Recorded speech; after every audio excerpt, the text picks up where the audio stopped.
Hello everybody, welcome to the stream. How's everyone doing? Today, me and Saetzero are bringing you the King of the Tier. So we're not doing normal CPL match today.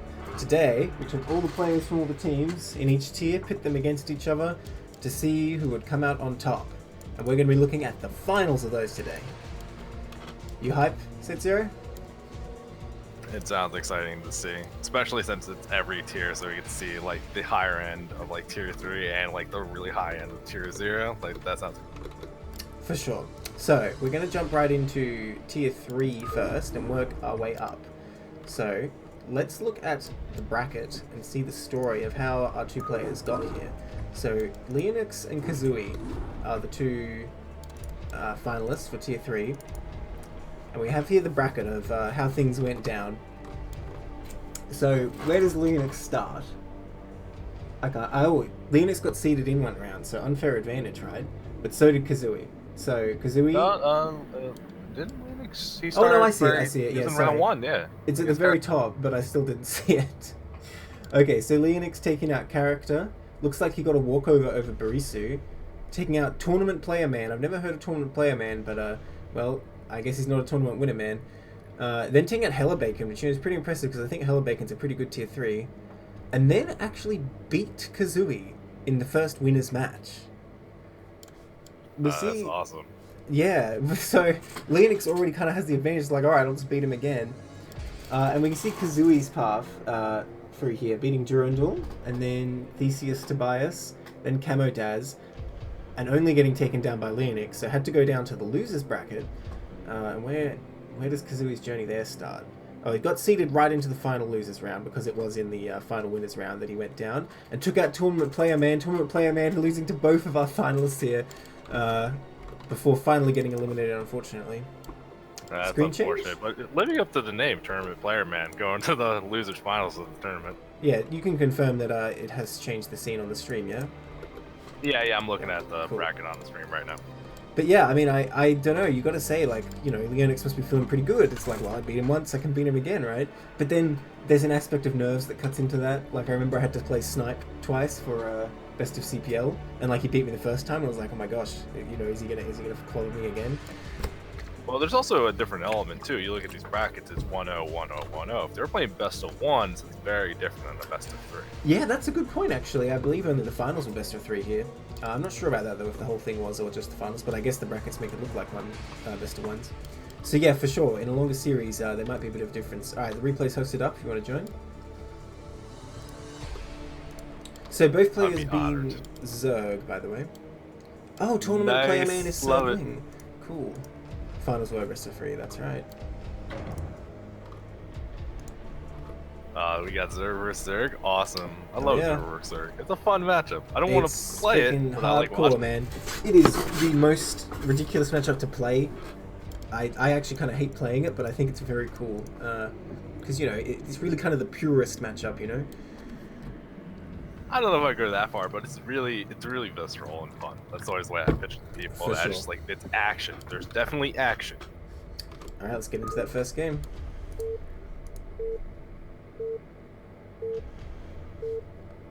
I'm super curious to see if Kazooie can come back after the best one, because especially if it's Zerg versus Zerg, when like having that history of, oh, this is what you like to do, like you might be giving you that edge going into the.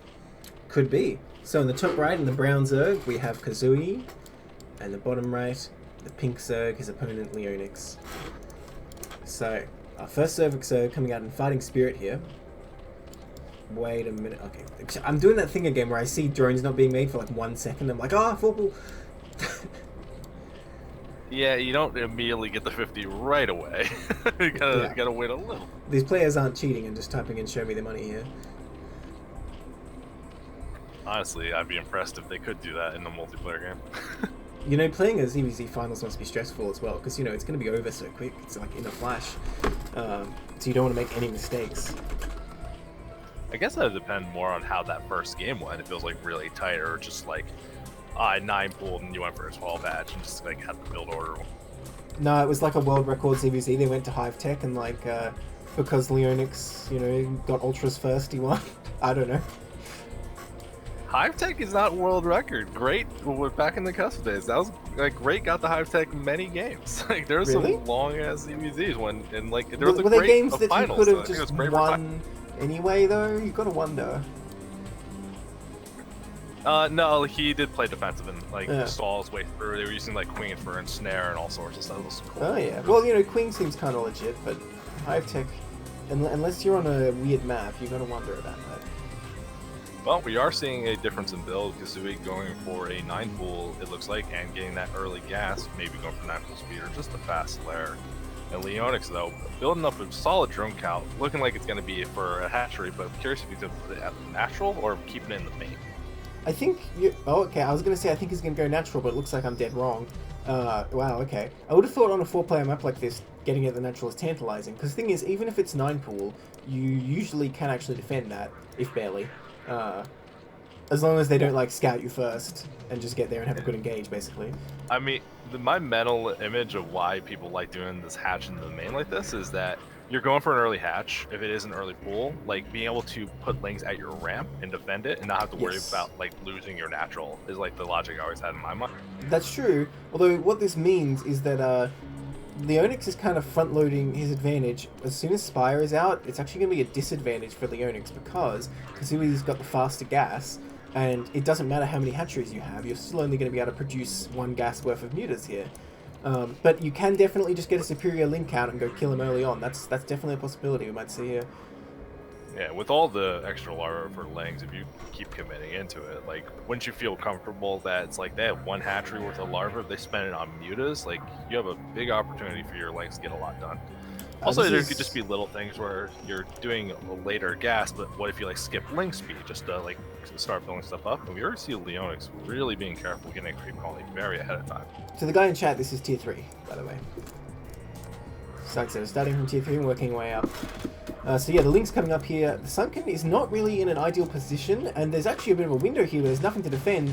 Kazooie not going for any drones, though. In fact, can he actually get the cancel on that Sunken? That'd be huge. Uh-oh. I would just go for drones, though. Well, I don't know, actually. This is actually pretty serious.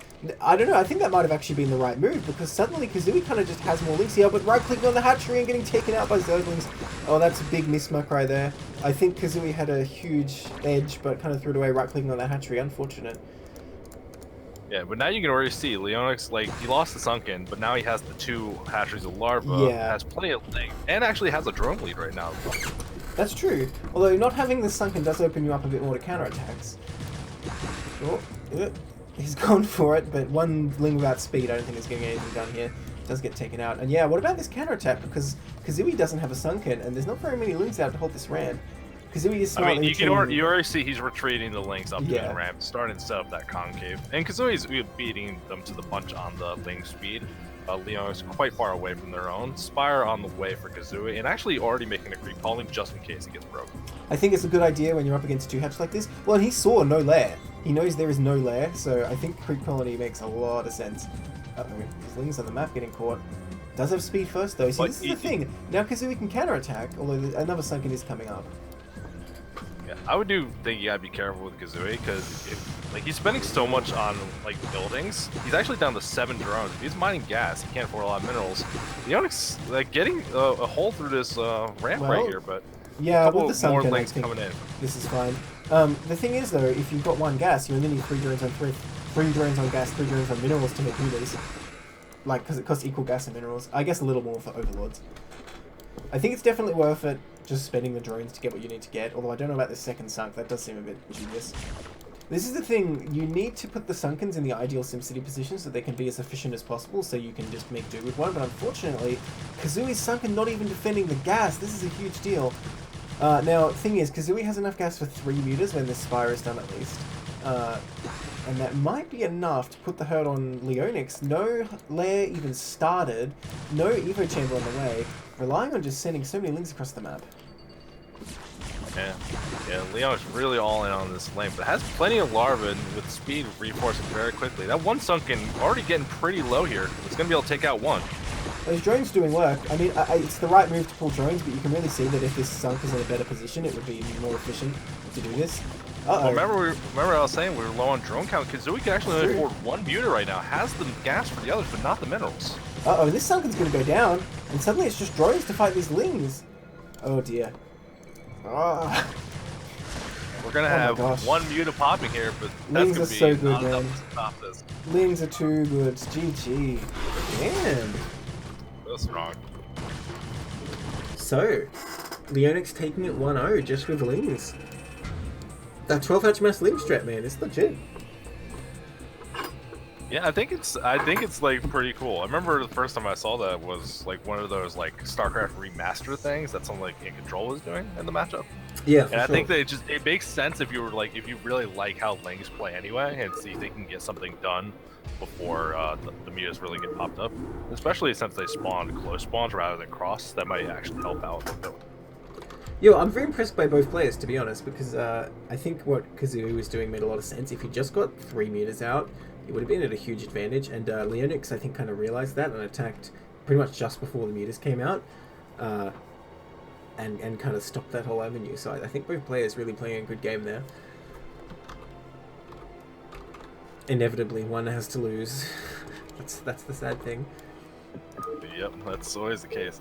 I'm curious to see how we're gonna adapt for this next game. Kazooie, especially since like they didn't get a lot of damage done super early. Like they got the sunken, but a little miscontrol. I actually would be curious. Maybe they skipped the link speed for that faster layer to get the mutas out before the links really put the pressure on. All right, so at the 12 o'clock in the red, it's Leonix, and the bottom right in the, I guess, salmon. I don't call it salmon. We have Kazooie. Yeah, that color is that's not a good choice. It's kind of like salmon that's been cooked already, you know? It's not raw salmon. Yeah. So, Sylphed. An advantage from Kazooie that Kazooie's going to get the Overlord Scout while Leonix won't. So here's the thing on Sylphed, right? There's no ramp, and the opening isn't that narrow, so even compared to Fighting Spirit, the strategy the Leonix went for before is even better. I mean, you could still set the concave up that eggs like in enough of a place where I think you'd be okay setting up the defensive concave. I mean, it's still an advantage. Yes, it's still an advantage, but compared to a ramp, it's not as useful. So it's a lot easier to break through, and your opponent can like attack the egg as well if they've got time. Yeah, for sure. I'm thinking more just along the lines that it doesn't matter where the spawns are, you're reasonably close by ground and by air, rather than like if it was like a Fighting Spirit at cross spawns.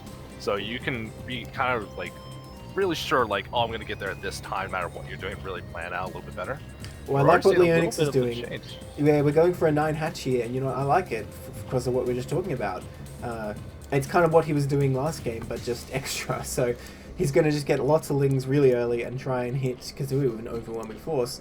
And I know I keep bringing it up, but to defend this, what you really need is a Sunken with a good SimCity. And I'm not sure if Kazooie will be able to show that this game based on last game. We'll see what happens. It is going to be 12 pool, which is probably one of the better openings to have against this.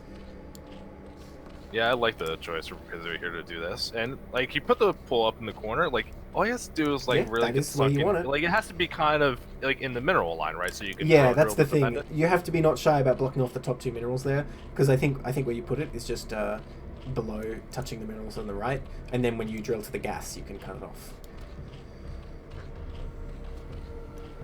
Yeah.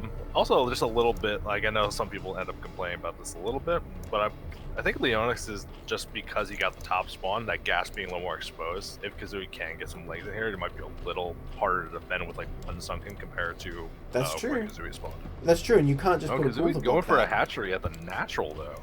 Okay, so 12 this pool might not go well. and then a hatch. Interesting. Well, I don't know. If you go for speed first, which I don't really see why you would in most cases, this could be pretty good actually against what Leonix is doing. It's just a matter of holding out until the lava count kind of catches up, but that is going to be a while. And already Leonix saved a few lava, so there's going to be a very strong initial Ling push coming out here, but if Kazooie can keep this hatchery up, he basically has every possible advantage. Well, you're saying if, and I don't know if you can. Like, you're already saying it was going to be hard, like, to defend that choke point, and now if you're going out to the natural, there's no choke point at all. There's so much space to move. Yeah, I mean, you are right, but the thing is, Kazooie doesn't have the lava count, but because he got that pool a little faster, he has, like, a little front-loaded Ling advantage, and consider the defender's advantage, too, having to run across the map. I don't want to say it's impossible. And honestly, I think the play here might be just to get a sunken colony out the natural, even though, you know, that's typically not a very favoured strategy. So look, he brings the drain out. I think he knows what's going on. Because all you have to do is hold it, I think, and then you win. Because Kazui's not Kazooie. Leonix is not going to go for a lair here, right? It's just not going to happen. So you just hold this natural, you get to Mutas, and like I said, you have every advantage. Even bringing a second drone, I don't know if this one is to fight or to make a colony.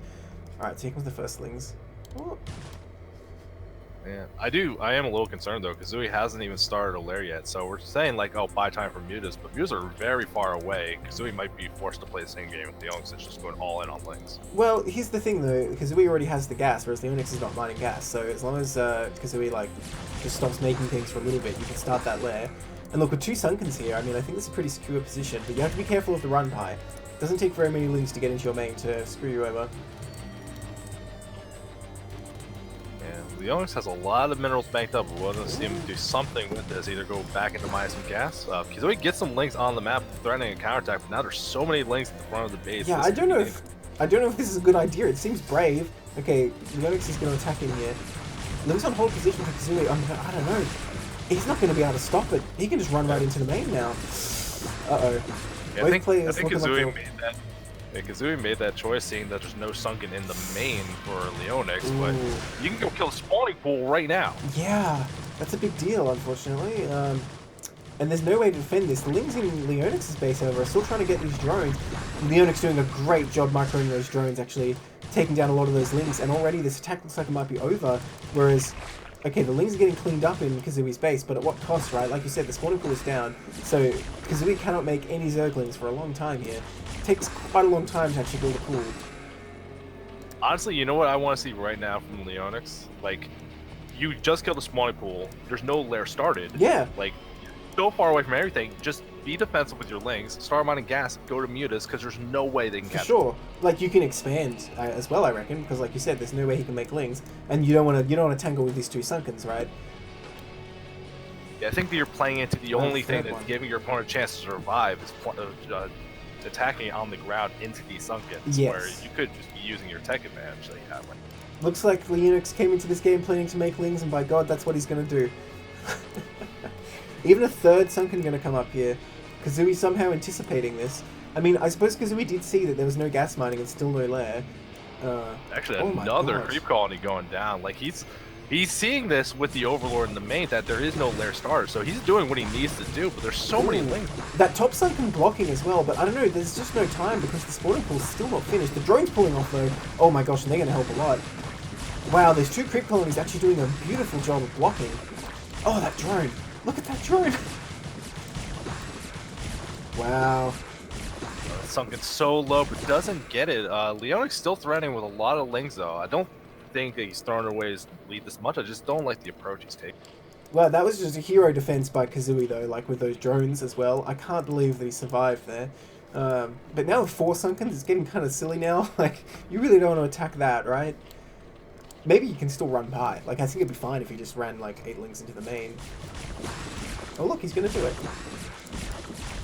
Hey, so there you go. Like, 4 get through. That's still plenty to be, like, hitting this hatchery or whatever. But the pool is done now. That's the problem. It's still no lair starter, though, for either player. So if you're going to stick on just this whole, like, Ling strategy... The micro... Look at that micro by Leonix. That was really good. But, unfortunately, I think his time is up. We're going to hide them, though. Not giving up without a fight here with these Lings in the main. And more are going to run in. Oh, but they're not going to get past. Oh my gosh. Yeah, I don't think you run past 4 Sunkens anymore. Yeah, this is like trying to run past 2 cannons or something. They're just not going to make it. Yeah, Kazooie actually taking this time to try to get a couple more drones in the mix. Well, he does have the defenses, and like his Overlord can see this whole time there's no lair. I mean, I will say though, I don't know if drone's what you need here. I think it'd be fine just to start your lair. We're getting a 3rd hatchery at the natural for the Onyx. Still hasn't started mining gas though. No intention of getting past Lings. 3 hatch before lair and ZVZ. This is wild. I guess he figures if he just has enough This is your chance Lings. at the late game. Right? Oh my you want God. late game ZVZ. This is your chance. Leonix is crazy, but Kazooie is like matching him perfectly. Like, okay, you're gonna get 3 hatch with no lair. I'll just make 2 more Sunkens. This is insane. I just feel like, especially like these are both Zerg players, right? Like just take this from like Zerg vs Pro. If you saw them make 6 cans, you go okay, and you just start expanding a bunch, hard teching. Right? Like why are they applying the same principle here? They're just still Well, making they can break maybe it. Leonix sees with this natural, just forgetting that you kind of need a lair. Uh-oh. Ling's actually coming to counterattack, and there's only one Ling to defend. They might get some drones here. Well, that one gets stuck, but here we go. One drone goes down. Oh, man. It's a really big deal. Actually letting a lot of counterattacks just kind of run by, not using his Lings to contain or anything. Well, it's tough to catch Lings with Lings, you know? I agree. But Leonix's spot, he's going to have a third hatchery up soon, already has a big drone lead, just for whatever reason, doesn't want to get gas. He's so committed. Alright, well, this is a lot of Lings coming up in here. Even with the Lings in hot pursuit, I think serious damage could go down. Oh. Well, I thought that was a drone dying. Oh, nice drill. Does get one. Yeah, a little bit of drone damage done. 2 drones, I think it was. That was a nice drill, so only 2 drones going down. I think it's still a good attack by Kazooie there. And finally, the lair is on the way. We'll see if Leonix will start mining gas. I really want Leonix to start mining gas. Damn, look at that defense, though. Lings are not getting in It's here. unbelievable to me that Leonix hasn't, like, moved past this. Like, how are you going to break 6 Sunkens with Lings? I mean, Lings are don't pretty see it good, happening. but yeah, that's a lot of Sunkens. I don't think I've ever seen this many Sunkens in SCVZ. I'm not sure like what the plan is gonna be, but like if nothing else, like if you're gonna be really hard committed like this, wouldn't Leonix like at least have the Evo chamber ready for spores so they get Well, I mean, users are eventually gonna. he has this Overlord, so he knows he doesn't need it until a certain time. That's the thing. There's no reason to get it too early, because that's just a drone that's not mining. Yeah, that's true. And you can leave it surprisingly late, because you got to consider the travel time as well. And you know, when you finish the spire, that's not the moment that damage starts going down. You still got to make the mutas and across the map. Well, I don't know about this. Kazooie prepared for the run by this time, so that's just a waste of Lings. And the Leonix GG's realizing that there's nothing really to go on here with Kazooie with the lair. He on was the not way. a spot he needed the GG though, for sure. It just he was not willing to advance past the Ling all in, and but he was in a great spot. It's like So- he had that game, I would think. Well, he did have the superior drone count. You reckon if he just spores up, then the game goes on? If he ever started mining gas. I'm not moved so into the sure, lair. because Kazooie's going to get the mutas first, right? And you have to make the spores in response to that. But it's not like... Usually when that happens, the player who gets the mutas first is on one hatch, right? But that's not the case here. Like, they both have a natural, they both have access to the second gas. So I think Kazooie's slight advantage would just persist. Unless there's like some terrible engage or something, there's no real reason that Leonix would be able to take the Leonix muta had lead. like 5 minutes to start mining gas and get a lair. Like, Yeah. he would just refuse Yeah. to do it. And actually, I'm really concerned. If you see a game like that, doesn't that really like draw red flags? Like, Yeah. oh, they had all the time in the world to go lair, and they just refused to do it. Like, Yeah, for I would sure. just be blindly assuming my opponent will not go mutas and just hard counter a Ling all in. I mean, for sure, like, if I was Kazooie and you see, like, those 2 games, you both went 2-hatch Ling, you just, like, okay, alright, I guess I'll make 6 Sunkens at the natural every game, you know? Yeah, even just like if he like goes for a one base strategy, gets like 2 Sunkens in the base and enough Links to defend. Doesn't even have to like threaten a counter. That's true. Yeah, 9-pool gas definitely would make sense there. Alright, let's jump into game 3. See who will be the king of tier 3. It's 1-1 in this best of 3. And definitely interesting game so far, but sure. come on, Leonix, show me your one to make a lair. Show me Come your on. lair. Alright, in the bottom left, in the salmon again, I guess more like pink, this is Kazooie. And the top right in the red, it's Leonix. Yeah, this one actually the pink, not that weird tan, whatever skin color. So match point for the match point here, by the way. All working out perfectly. Someone should make a map and call it the current map, just to add confusion. Or like You're just trying to ruin the scene. Don't same give map as people the last trolling. one. Like someone asks what map's next, and you say same map as the last one, and then they host like Fighting Spirit. You're like, no, like come on, man. I mean, honestly, would that be a worse name than like In the Way of an Eddy? Like, there's some bad map names. Yeah, maybe you're right. Maybe you're right. See, I'm trying to help the scene. Why are you blocking me, man? No, you got it under control, man. Alright, so I think we're gonna see a 9-pool this time. Surely- As you said that, they both made overlords. Oh my god. Oh my god. They're just like, ha, we can get that caster. It's literally the second you finish the sentence, they both started one. So but interesting that we're not seeing a giant deviation so far in the builds from either. Yeah, another rampless map, by the way. So, I mean, if the Onyx wants to go for the same strategy, it is a good strategy on this map. But, you know, in a best of 3, going for the same strategy 3 times, that tends to be a, you know, not a good idea.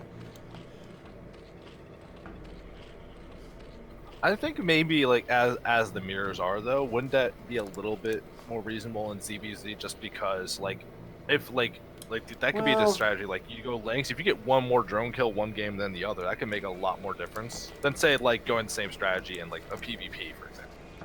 Yeah, I suppose so. I mean, it's like any matchup though, in the way that like doing the same strat 3 times in a row is kind of good as well, because they'd be thinking there's no way he does the same thing 3 times in a row. Right? It is 12 hatch again though, so like you said, no deviation whatsoever. 12 pull from Kazooie as well. Yeah, well, we're getting the pool and gas quite fast from Kazooie. We're actually getting this second hatchery, not in the main this time, though, at the natural. And the Overlord path for Kazooie, I think it's barely going to miss that. Well, when there's no ramp, you might as well get it here, right? Because it's like equally as hard or easy to defend, isn't it? Well, no, because like that would like it makes you have to build more sunkens. So it's not one sunken covered 2 hatcheries. But if you go 2 hatch and like, you're building sunkens, I think something went wrong. Well, except maybe like a sunken to stop backstabs, but other than that. I mean, so the way I always like imagine it, I mean, I could be wrong, is that if you build that hatchery at the natural, you're planning to use the gas, and Leonix is not shown he's willing to build gas in this game. Well, so I'm very interested to see what he's doing. Even if you just want to go for a lot of links, you might as well have it there so you can take the gas later just in case the game goes long.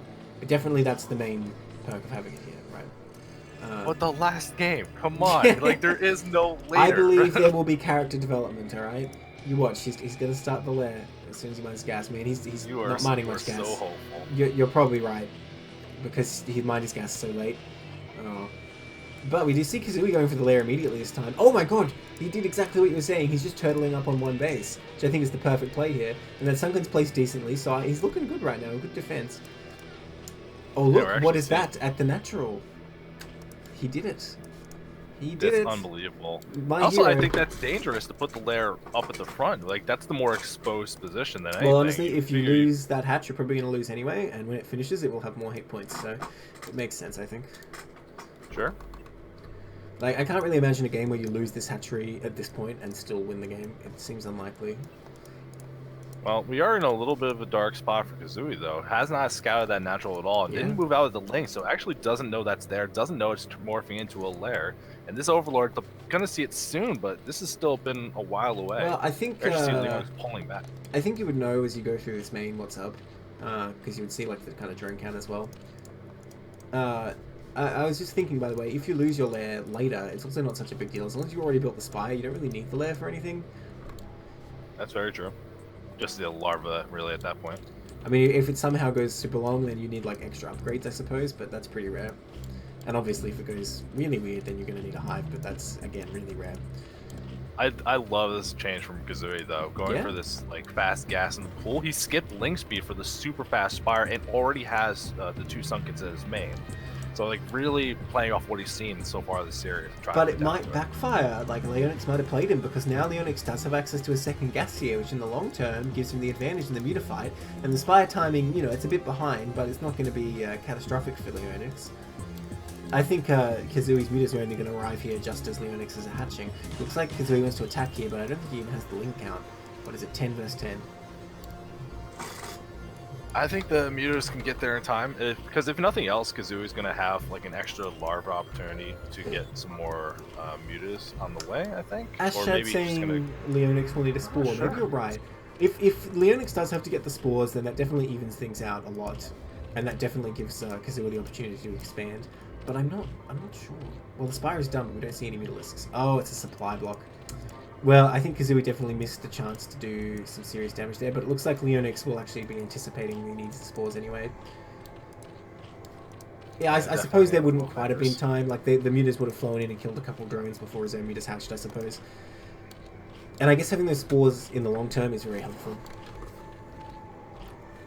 Yeah, because the biggest thing I'm thinking about that if we didn't get supply block and got the Muse on the like, you might not be able to get like a lot of critical damage, but you can start Overlord hunting, and it'll really set your opponent behind on their minerals.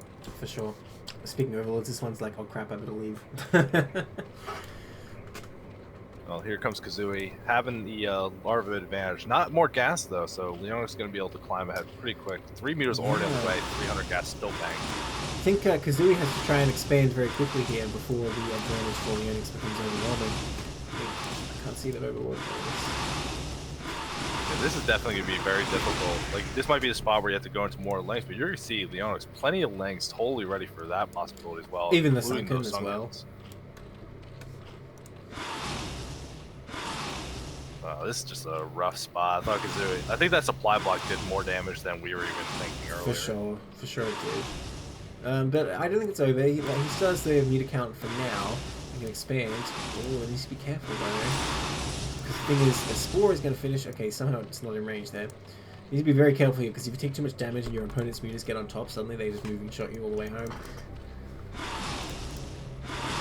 Well, here we go. Using an Overlord is like kind of bait. I think it's 4 versus 4. I really don't know. Oh, but another Mutalisk coming in from Kazooie. Great rally there. I think Leonix got the better of that because he didn't lose a single Mutalisk somehow. It's kind of impressive. A couple Overlords have been taken out though. Kazooie's getting the better of that so far. Oh. Oh, damn. Big damage from that Spore taking out another Mutalisk.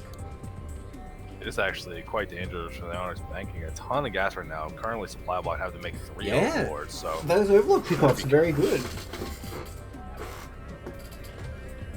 This is like PvZ where suddenly you have to make 3 Overlords at once. We see Leonix using some of that gas bank he's starting to build up, going into Flyer Carapace just to make sure he can win the straight up Muta versus Muta fight. As said, both players are kind of not going towards lanes. Oh no. That's alright, he doesn't really need the minerals, so that's okay, really. Yeah, is it placed maybe a little better just for the gas and nothing else? Ooh, maybe so. Maybe we don't know the true meta. Oh, look at this Ling counter attack though, this is really good. But you can intercept this, and it looks like you will. It always amazes me that like Muta's actually pretty good at killing Lings. Because a lot of the time when Lings are running past something, you know, they're like too fast, you can't get them. But Mutas seem to do the job very well.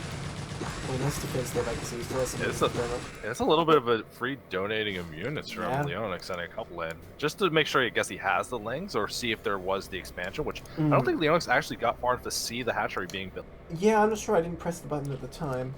But the fact the Lings defended there, you might actually assume so.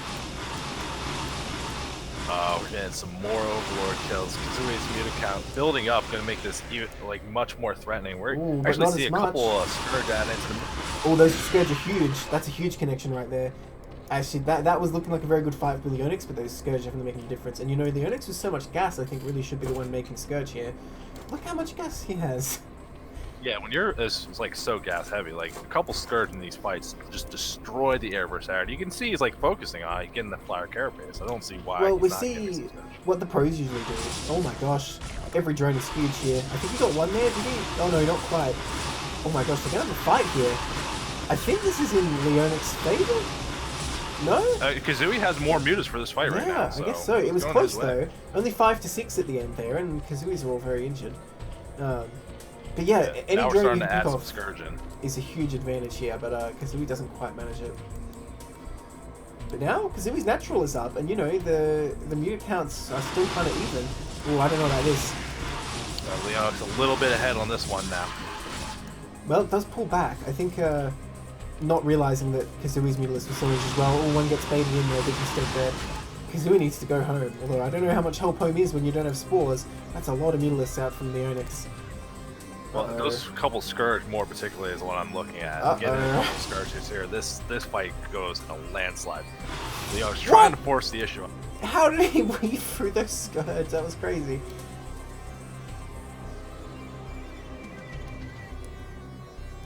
Okay, here we go. Oh, Scourge connecting. Suddenly Kazooie's Muta count looking very small. But Leonix not really clustering his moves properly. Looks like we'll just break down to a fight here. Good focus fire from Kazooie. And the reinforcements actually... I think Kazooie has the edge here somehow. Great micro pulling back that injured one. Oh my gosh. I can't believe how close that fight is. I can't believe that went as well as it did. I thought... Well, it really shows why you have to do the proper Muta micro and cluster your Mutalisk. Because when the engagement first started, Kazooie came in properly, but Leonix was kind of spread out in formation. Well, remember, we do have that giant gas bank for Leonix and the +1 armor for his mutas just finished up, so he's going to be able to build a muta lead. Bit of an and they're gonna anti-timing be if it much only more just valuable finished. fights. Yeah, it just finished now, so yeah, a little bit of the anti-timing, but I think he saw more mutas, more Scourge, thought he had it, but I guess too many were too bruised. Uh-oh, these drones undefended. Ooh. Doesn't kill any somehow. Oh, those Scourge connecting big as well. How's that drone alive? Okay, now, nice. Oh, Leonix Scourge coming in. Oh, I think Leonix has the count here. I think he's done it. I don't think there's anything left for Kazooie. Uh-oh. Lynn's going to counterattack, trying to bring them back, but GG. Looks like our best of tier 3 is Leonix. He's done it. Damn, well done. Yeah, honestly, like, series. especially considering the game too, where Leonix had the great spot in. It feels like he's got a good handle on his ZBZ and what he wants to do. For sure. No, I think those are great ZBZs, really. I like what both players are doing a lot. I'm really impressed. So congratulations, Leonix. Win 2-1 for Tier 3. So that means it's time to look at Tier 2. I just noticed real quick while you're loading up the graphic for the next tier that with this whole quarantine thing, I need a haircut so badly. Oh, me too, man. Me too. I'm getting like a mullet going. It sucks. I hate it. Yeah, it's bad. Well, I heard hairdressers have to like stay open, right? But they're just gonna have like limits on how many people they process. Not in my area. Oh, well, in Australia, they said hairdressers are like essential services, which I was kind of confused at first, but now I can see why. So they stay open. Cool. But what they're gonna do is they're gonna only have like, you know, a certain number of people in the store at a time, same as like chemists and so on. So it's gonna be slow going. I'm looking at the players who you can already see on some of this graphic here. Tier 2, there's definitely some strong players in here, so I'm curious to see who got through the finals. Yeah, for sure. So in our finals, we have Zacrom versus Digard. So let's. Yeah, but the graphic doesn't show the finals. It's cut at semis. Oh, well, that's just how it looks on Challenge because the result was hidden from me to not spoil me. So that's why I'm telling you now. Zacrom and Digard are going to go through. And technically, if you look at this bracket, you can see who went through. So let's look at Zacrom's story first. Started off versus Least, you know, one of our fine casters here. Beat Least, then beat Ashen. Ashen's pretty good. Went ahead to beat Gorbachika, and then AKE3. Wow, a lot of strong players Zacrom took out on his way to the finals, actually, and not going down to that losers at all, just mercilessly getting through there. Now, where did Digard start out? There he is, against Abenhoki, another strong player. Digard actually goes down to AKE3, who Zacrom beat, so has to go down to the losers match there, and then beat Cold Warp Gates in a walkover, apparently. Beat a Grail in an actual game, then beat Gorbachika, which also Zacrom beat in a walkover again, to come back from the losers bracket. So a real big comeback from Digard, getting knocked down into the losers so early, but clawing his way back up. And now the final confrontation. I'm excited to see it then. I played against Zacrom earlier in the season so far. It definitely feels like a strong player, but oh, did they force you up to tier 2? PVZ. I'm not forced up. I earned my way up. Oh, it's just most people are like, no, don't put me up, put me back down, you know? Nah, I want to play. I want to work my way up. I've got there. I earned it. You want to be tier 0? I tell you, it's rough up there. It's sometimes it's not fun. All right. Well, I mean, Buenaventura stepped up for right. Buenaventura for tier 0, right? Yeah. Well, right. maybe. Let's jump. That was tier 1 he beat, right?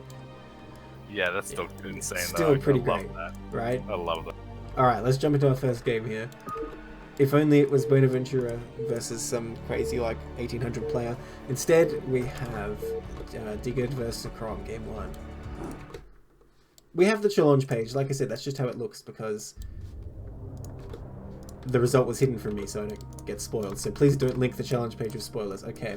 In the bottom right, in the Zerg, the black, we have Digard, and the top left, the purple Protoss is Zacrom.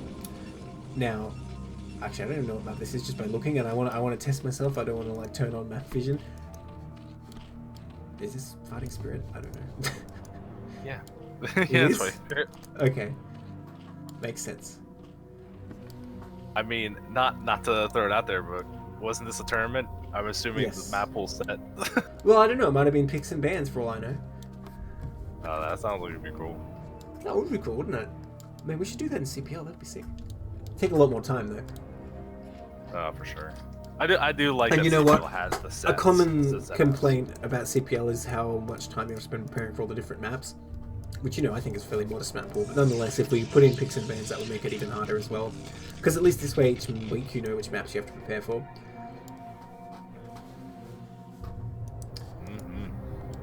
So we're gonna see what we're gonna see from Zekrom. Not doing some 9 gates, no crazy stuff. We're not seeing crazy early pool from the Zerg player. You need Turns balls out they're to playing do. Spirit and want to actually play the game. You need balls to do proxy gates for Zerg, I reckon. It's not easy. It's not like, you know, you're just jumping in doing a 4 pool or something. It's just like whatever. But doing proxy gates is like pretty tough. Sometimes I wonder if it's just easier to try and play a macro game than to try and proxy gate the Zerg. Yeah, I think it's if you're gonna all in the Zerg, it's easier to do like a two base all in. Yeah, for sure. It's easier to micro like 80 supply than it is to micro those like few zealots against Zerglings. Zakram going for the Forge first, no gateway expand here, which is very understandable. Very easy to mess that up, and I don't expect large players to want to worry about that nonsense. And I think if you're going to do that in the series, you want to do it on Silphid, because that's the 3-player map. It's like, you can see he's in cross position, so if you did get a gateway here, it would be quite disadvantageous, I think. Well, I think it's just so dangerous, because it's like, you like are a little careless with those early zealots, you get behind a little bit, it's so easy to die, especially to a Hydra Bust. That hatch going down unopposed is actually a pretty big deal, so Digit looking pretty good right now. I mean, more important as Zekrom got in, saw the pool timing, but I'm not staying around to see how many lings are actually getting made, just making the one cannon blind and accepting that it's like, it's probably 4. Well, it is cross positions, right? So even if 6 lings were made, there's plenty of time to pull probes or whatever. Yeah, but you would want to like look for that opportunity. Maybe you can go Nexus before the cannon. Oh, I like, see. Yeah, with 2 lings, out that actually. little extra. I think you're right, actually. It was just 2 lings. That would have been good. But that's right. Looking fine to play safe now. Maybe Zekrom's just confident in the late game. Sometimes that's all you need to do. Just stick it out. Because, you know, some players are stronger at different periods in the game, right? Different players have different strengths and weaknesses. Zigguard so far going for a... Sorry, Digard going for a pretty economical build as well, though. So both players not trying to rush the other down, saying, all right, I can take you. Let's see what each other's bringing on in this game 1. And we'll see if Zakram's got that micro to keep that scouting probe alive. See if he can wait till there's a 3rd hatchery, maybe, or until a lair. Get some better scouting info and force the lane speed to really shut up. So we're seeing a 3rd hatchery for Digard up down that 6 o'clock position. Which is... We might as well put it at another base regardless if we want to use it. Yeah, you don't always see it at these positions, right? I mean, I guess, like, you know, in the pro wisdom on this map, I think they pretty much always go for the other natural. But I guess when it's cross positions, it's a bit awkward to do that, because it's going to be close to Protoss no matter where you put it. I gotta say, that's bold. Digger building the Hydra Den while the probe's still in his base. I'm pretty sure he saw it. It gets taken out. It gets taken out. Did he see it, do you think? The probe was in the creep of the main. I'm pretty sure he saw it. But we're gonna see if he has a response. Adds on those extra cannons when he needs to, or if this might just even be a threat. His probe saw it. Did his eyes see it? That's the question. That's totally true. This also could just be like that next level. Like, here's the Hydra, I'm going in, and then you make all the cannons. They had no intention of ever building Hydras. He is getting Hydra speed, so I think he's for real with this. Yeah, dirty Zerg players going for it. We're actually seeing a different build than we normally see them from Protoss. Citadel first instead of going Corsair. It's going to be able to get that faster Psy Storm to defend. This is better against Hydra Bust, right? Because you're not going to have a Spire or anything to just make Mutalisks deal with that. Yeah, but you are playing in the dark, and you don't get to actually scout, see if they're making Hydras, because that's one of the big things, the Corsair, you move it towards the opponent's base. On the path, the Hydras will travel, and it gives you that heads up, oh crap, here come Hydras, so you slam some cannons down. He's kind of playing in the dark. Okay, so here's the thing. I think as long as Zekrom, there we go, I was going to say, sends the Zealot out, I think he will figure it out. But there are 4 Lings out, and they can potentially take the Zealot out. I really think Zekrom should have sent a second probe maybe when the first one got taken out, because it didn't confirm the lair yet. Uh-oh. If this Zealot just gets taken out like this, okay, he's going to try and run away. No, it has to turn around. Uh-oh. So even the fact that Dig had remade a few Lings there kind of you know, makes it look fine. It makes it look like, oh, he can't make Hydras, he's just making Lings. It's all good. I'm safe. But in actuality, the Hydra's already out of the map. Bit of a supply block for Digit, unfortunately, but a couple can start chipping away at that forge. Yeah, definitely as a Crom. I think like just seeing how defensive the Lings were. Here comes one Hydra. If you poke out all and see that just a little bit, you can start getting an idea. But with no cannons on the way, this could get dangerous. I mean, it could end very quickly, right? The thing is, more Zealots are coming out than normal, so they can buy a little bit of time. But at the same time, it's not like you have very many minerals because you're spending all the money on gates and Zealots. Okay, nice little poke by Digit. I really like that move. Just seeing what's there before you go into the Hydras. You know, a lot of players, I think, would just walk the Hydras straight in. But oh wow, does Zekrom, did he know, or is this just a safety cannon? In the chat, Zekrom did say he saw the Hydra dead while he was in the base. So we are playing with a little bit of information. I'm not sure about the build he's doing, though. He went for Zealot speed before starting +1. Still hasn't started a Temple Archive. Well, either. against Hydras, so he's adding... Against Hydras, the +1 isn't as important, I guess. I mean, it's still very good. Yeah, but once you, like if you sniff this out, you slam cannons, buy yourself time. Storm is the thing that really repels it away if you're doing this like Citadel first Well, I mean, style, Speed Zealots can do the job. You know what them though. Okay, so here he comes. Only 3 cannons up there, man. This does look pretty bad for Zekrom right now. He's back.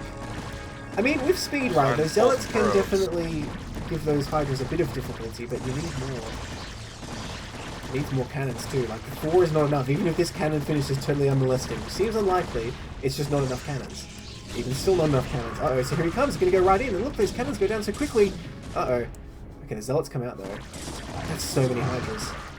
And we're just seeing more Hydras in production. No drones, no nothing. Digger going in for the kill on this one. You gotta be very careful not to overextend with these Zealots and fight outside the cannon. Yeah, they're doing a good job buying what time they can, but also it's so hard to get these cannons out because they just take so damn long.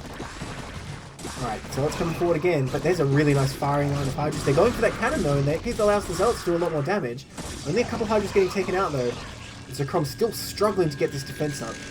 But a DT is on the way. If Zekrom can just hold for this DT, there's no Overlords within miles of here. No, there's an Overlord at the bridge, dude. Oh, there is too. Oh dear.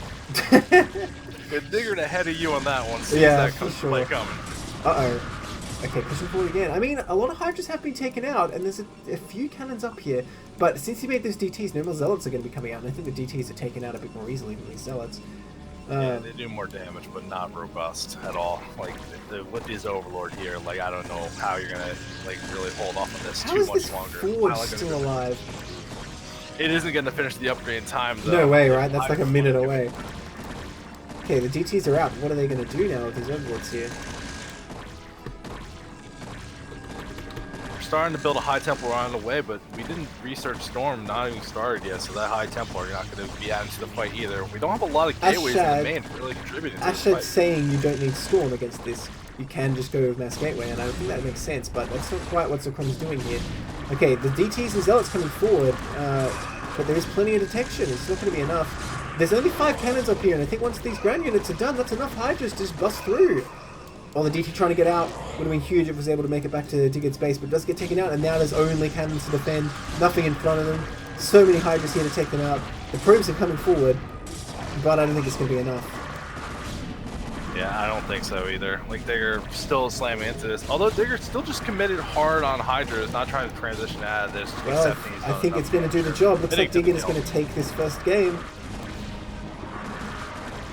Yeah, it seems that way. It's this kind of build's so dangerous, especially if you don't really get that scout off and know exactly what's going on.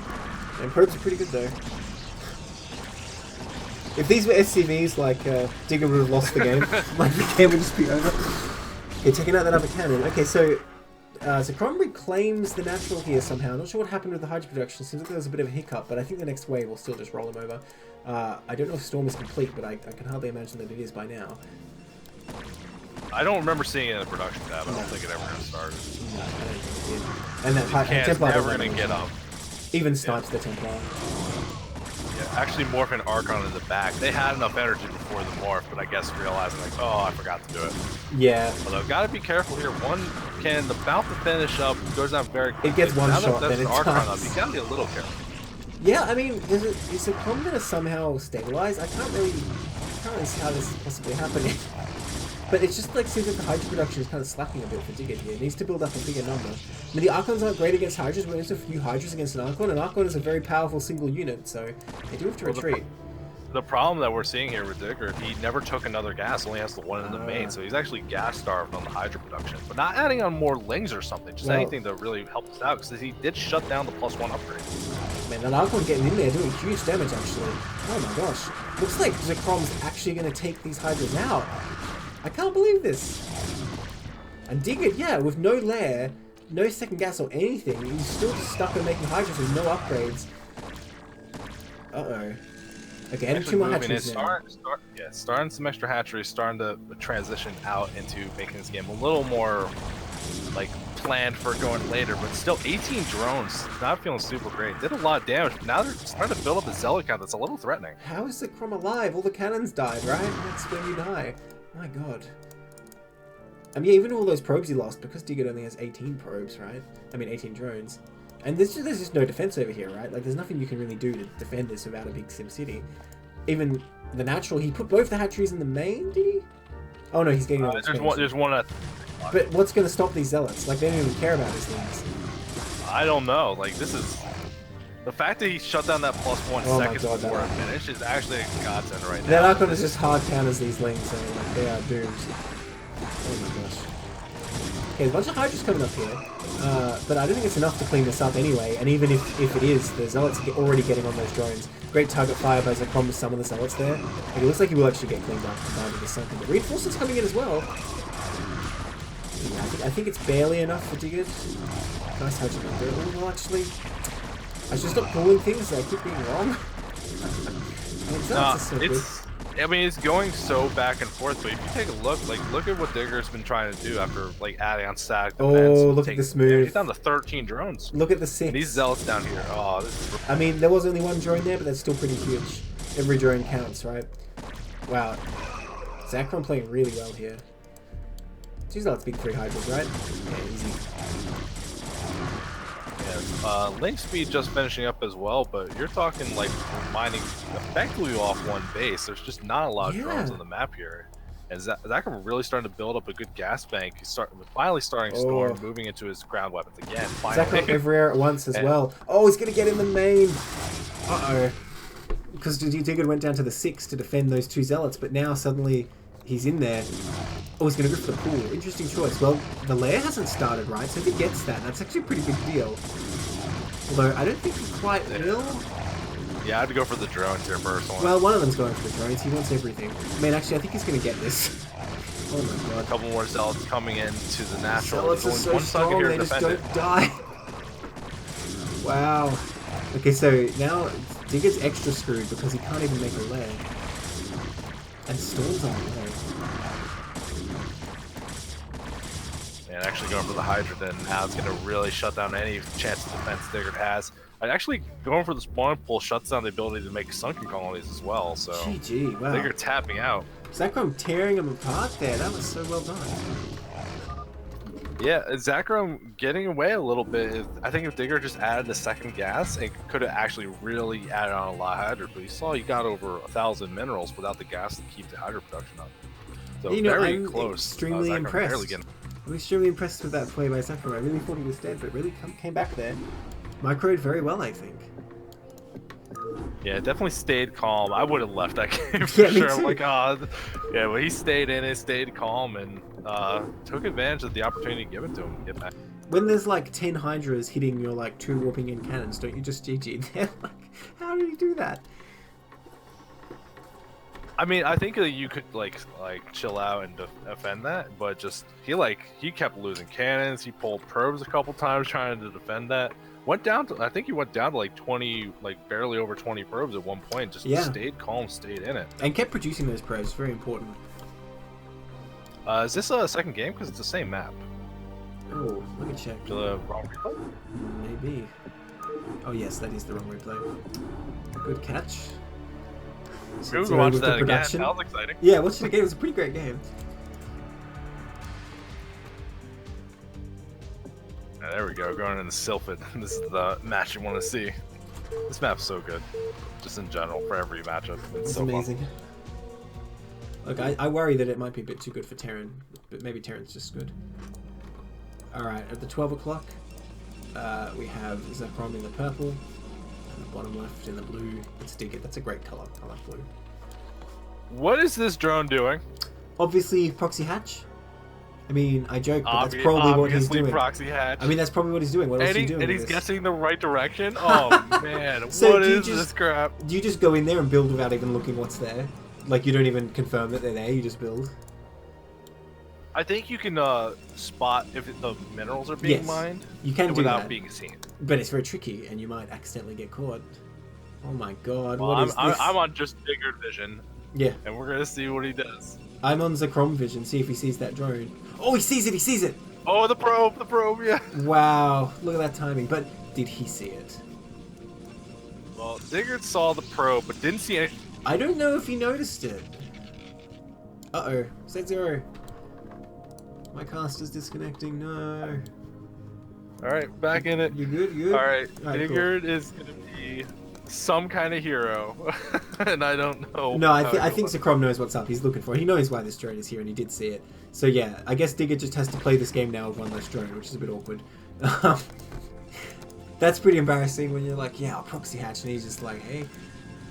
He doesn't even have to kill the drone, he starts attacking it, and Digger knows he can't really do this now. We do see Digger, though, going for a interesting pool timing, going for 8 pool. Just I mean, what else do you do here? Like, oh, I don't know about this gateway, though. Oh, I don't know about this. Oh, yeah, gateway. Because you know he's going to be going pool first, right? You've got to go pool first when this fails, I'd imagine. So this is actually something I am like thinking that Digger, like despite like the little bit of the flub it got scouted, getting caught out, the fact that the drone's here, it's gonna be so hard to actually block this wall off if the drone. Yes.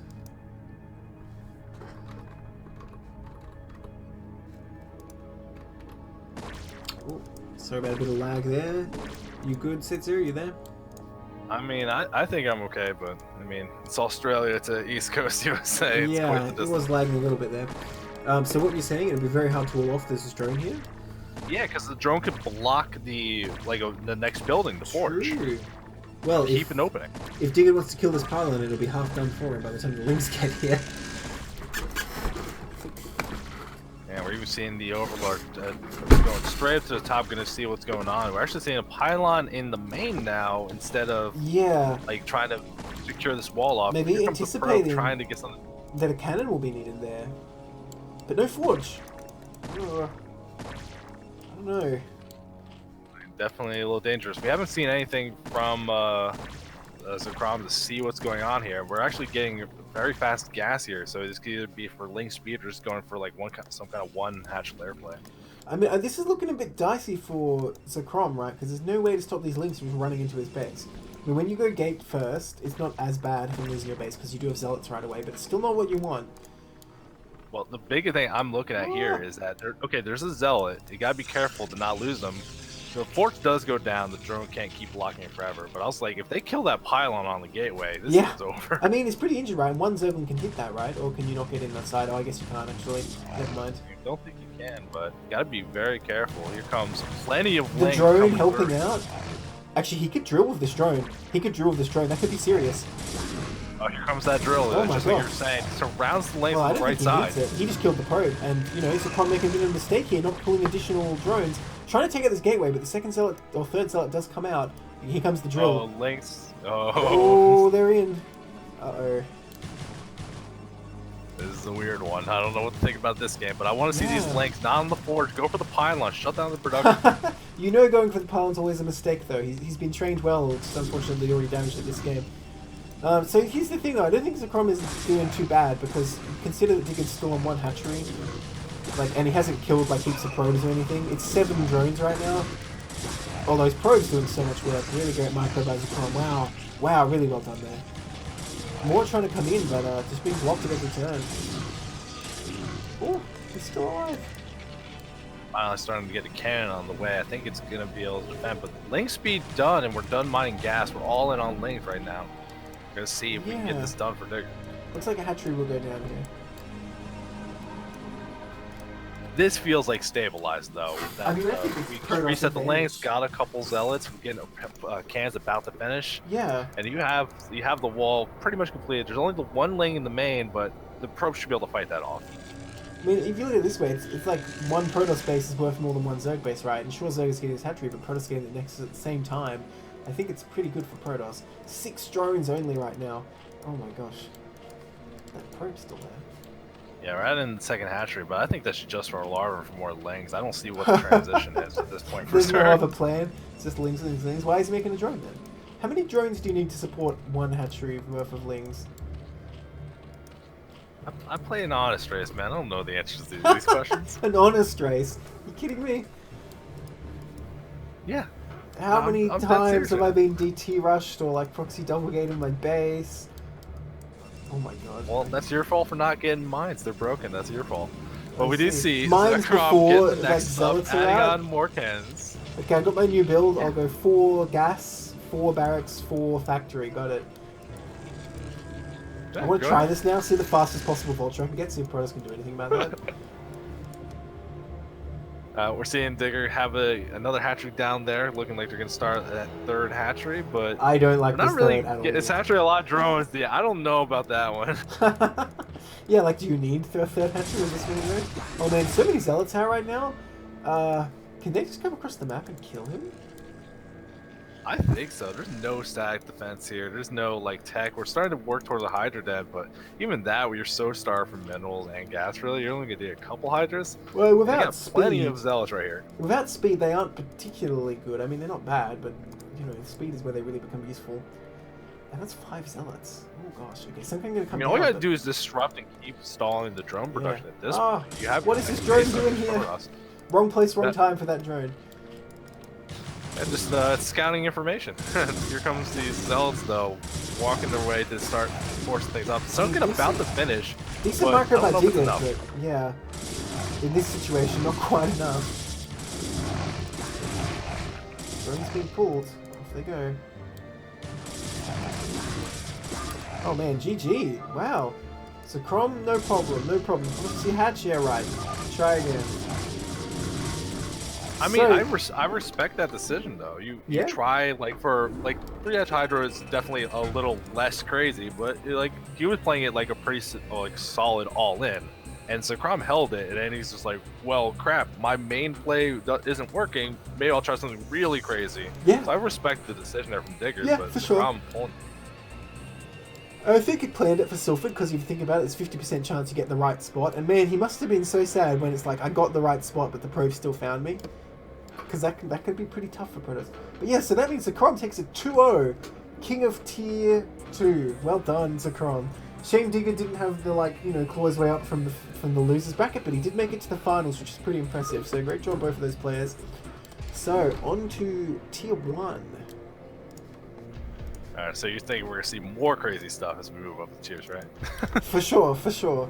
Okay, so we have in the finals Argy versus Napoleon. So let's start with Argy's story. Where is he? He was seeded into. I can't see him. Help! Am I blind? Top round 2 against. Oh, round 2. Yeah. Okay. So he got past the first match. Beat Ash Return. Beat Snipe. Poor Snipe's trying to organize CPL. Have a good time. Argy's just crushing him. And actually beat Napoleon in the first winners match, just like in Tier 3. But Napoleon clawed his way back. Where did Napoleon start? Napoleon had to do it the hard way, you know.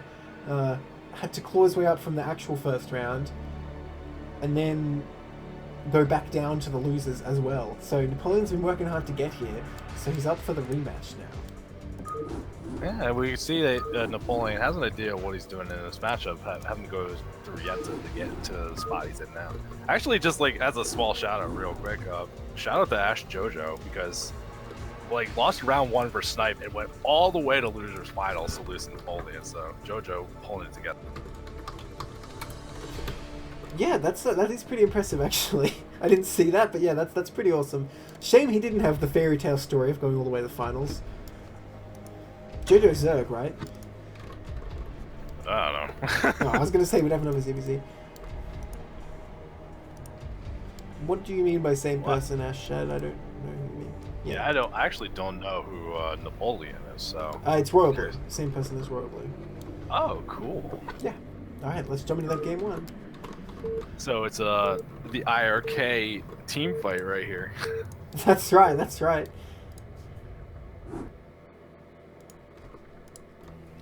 All right, in the top left, in the blue, fittingly with his name. I guess I'll call him Royal Blue for the cast. Oops, I clicked on his name.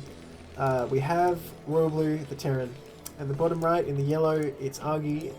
And this, All right, I'm gonna low key take this opportunity real quick. You know, like challenge accounts are free. You can just like make another one with your current name. No, he used to be Napoleon though. It was Napoleon back in CPL 2. I don't know about CPL 3. Did you disc? Did you Royal Blue? Did you? Nope. Damn it, Royal Blue. I don't know what he was supposed to do on Discord, but he didn't. Or disconnect. I'm thinking Maybe they mean disconnect. Disconnect. Did they have a regame? Like, was there a first game and like Argy's going 4-pull and Royal Blue just sees that? It's like, oh, how'd I go?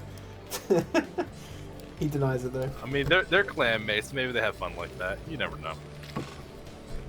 Alright, well, there can only be one winner in the end though.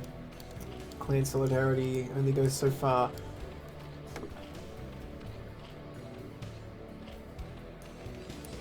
I mean, so just a little bit of the backstory. To my knowledge, at least from the past seasons, I remember Royal Blue being a little bit lower tier than Age and maybe Royal Blue on the move up.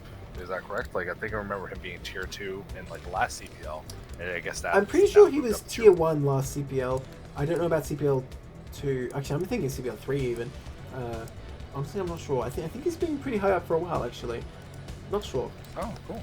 Then I could be misremembering, but that's. Yeah.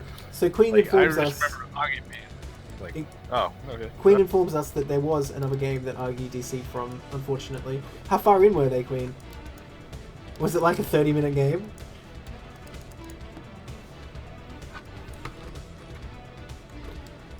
Okay, so there's a wall coming up here as well, by the way. I mean, interesting that we see the wall at the top of the ramp. I assume it's going to be a factory here now. I gotta say, I mean, you know, probably still do it sometimes, but you don't see this as often. I mean, just having that wall of mech is indispensable, though. Yeah, it would get you that safety to get everything going online without having to really commit to a lot of Wow. bio and bunkers. Queen says it was almost 10 minutes in when they disconnected. That's really unfortunate. Well, it could have been worse, I suppose. Yeah, I mean, I'm assuming these guys are not like fresh and never play against each other. If Of they're course. in the same. Of course. So, I'm sure it's nothing too crazy. Well, something I mean, noticed a even lot. if they weren't, they've both been in CPL for a while, so, you know, I would expect they would have played against each other before now. I mean, like, I've played against both of these players multiple times. And I've played both of them in matches at least once, right? Because they've just been playing CPL since at least CPL 3. I don't know if either of them in CPL 1 or 2. Yeah, for sure. Something I do notice Agi does a lot in these games when he's playing ZVT. He goes for this 12 hatch and then just ekes out an extra drone before like slamming down the pool. So greedy. he's going for a 12 pool as well, getting that little extra economy. Which Well, I mean, we're on Fight Spirit Cross once. That feels good. Yeah. He's already preparing for mech here, which I don't think he even scouted. He's just assuming that with his hatch position. Because when you're up against 2x Academy, it's actually a bit disadvantageous. But it's not a huge deal. So I like that he's going with that blind counter mech play. I think that's probably smart. Because it seems like, you know, all the Terrans are doing Goliath build these days. I mean, it seemed like, I mean, you're the Terran player, you can speak to it better, but it seems like it's a little less finicky than maybe like some of the bio plays where it's so easy to just lose a lot of bio real quick. Well, the way I see it, if you go mech, it's easier to lose in the early game, harder to lose later, whereas bio, I think, is the opposite. Like, you know, bio is the very typical, you know, kind of like Zerg in Starcraft 2. If you can't damage Zerg and they just grow at their own pace, then they will just overwhelm you. That's what it feels like when you're playing bio. Whereas mech, it's, you know, very Brood War mech. It's just like, well, if I just keep taking bases and Zerg can't stop me, they have to leave eventually, right? So, I think it's a lot harder to defend all the various kind of aggression Zerg can do in the early game with mech, though. Because you can do things like Lingolins and early drops and that kind of stuff. Even Hydra Bust is very popular too. Yeah, that makes a lot of sense. Is there any risk to this low ground command center rather than doing it behind the wall on the high ground? Well, I mean, the worst thing that could happen is like a bunch of Lings show up, right? And one Vulture can kill Infinity Lings. Even with Ling speed, a slow Vulture can technically do that. I suppose they could run in and like cancel it. But if he's making so many Zerglings that you can't stop them with the Vulture, then it's probably fine if you cancel your command center, to be honest. You start on the low ground. I mean the high ground. You got to respect the strength of vultures, right? Where you don't worry about zones that much. Ooh, a bit unfortunate taking 2 hits from that sunken. That's a bit of a misplay there. We does see the Hydra then for sure. Although I assume you would be able to just like know that's coming. Like, I think but seeing it's always a nice relief. I think you have to get this Hydra Den because you can't scout if it's going to be a 1/1/1 or a vulture drop, say. So I don't think you really have a choice of the Hydra Den. If you didn't get it, I would call it a greedy play, to be honest. But of course, there is the question: do you go for mutas or do you go straight into Hydras?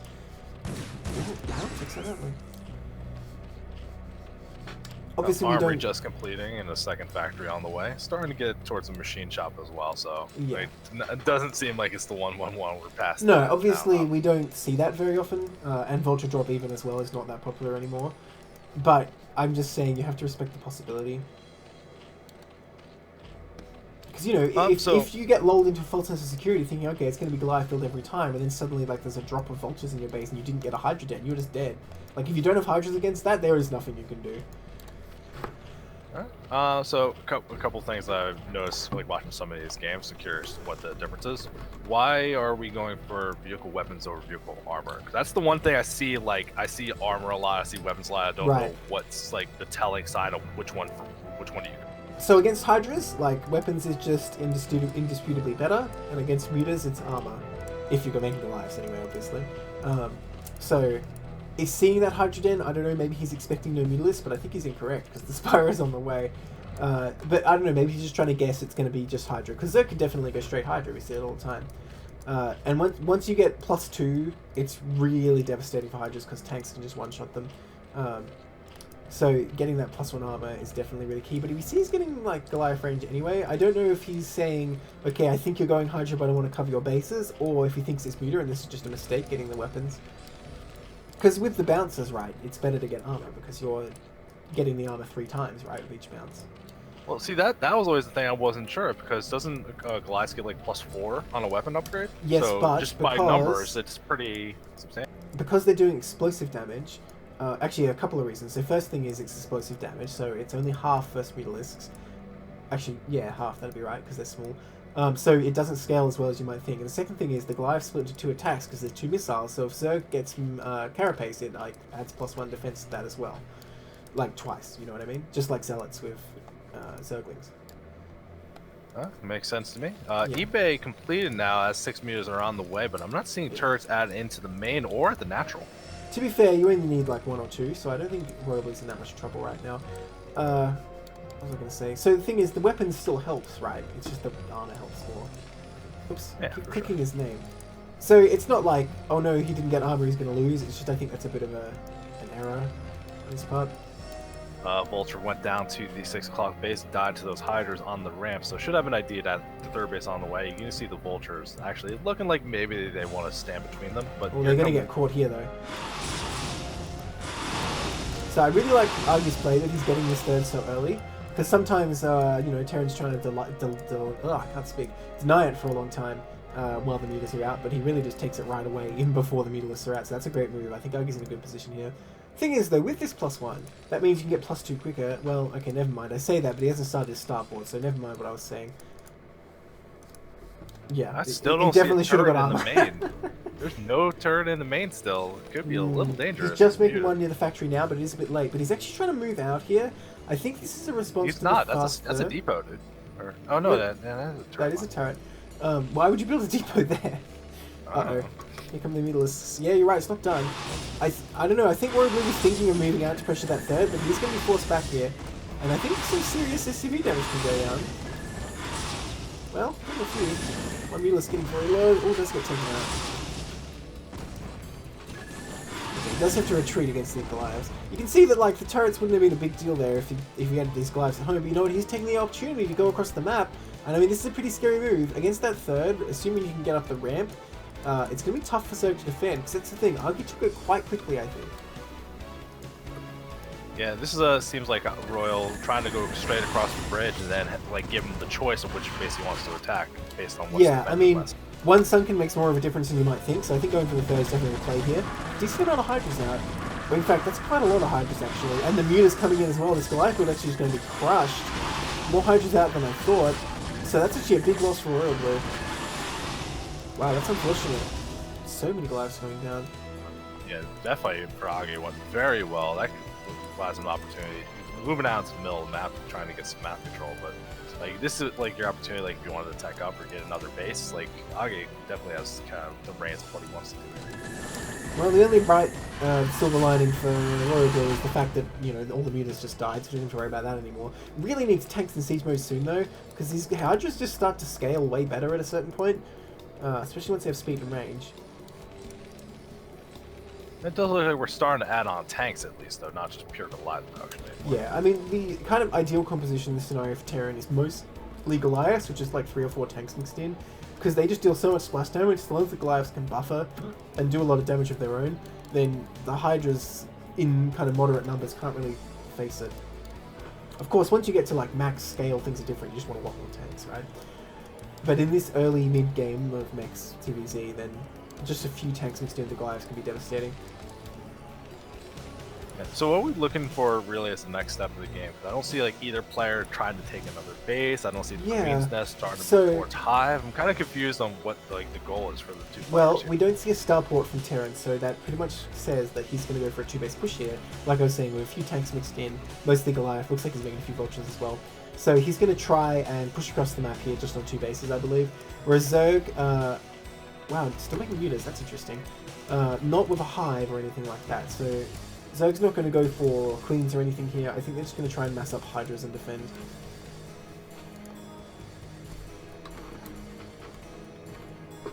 Because the thing is, Terran has to get the 3-3 upgrades, right, in a longer game. So you need to get that starport early, and also vessels are actually a very key part of late game mech. So the fact that we don't see that says to me that Royal is thinking of pushing. I think even going and killing that Overlord is like a bit of a bait. He's like, oh yes, I must clear out these Overlords because I want my base. Aha, just kidding. Where's my army?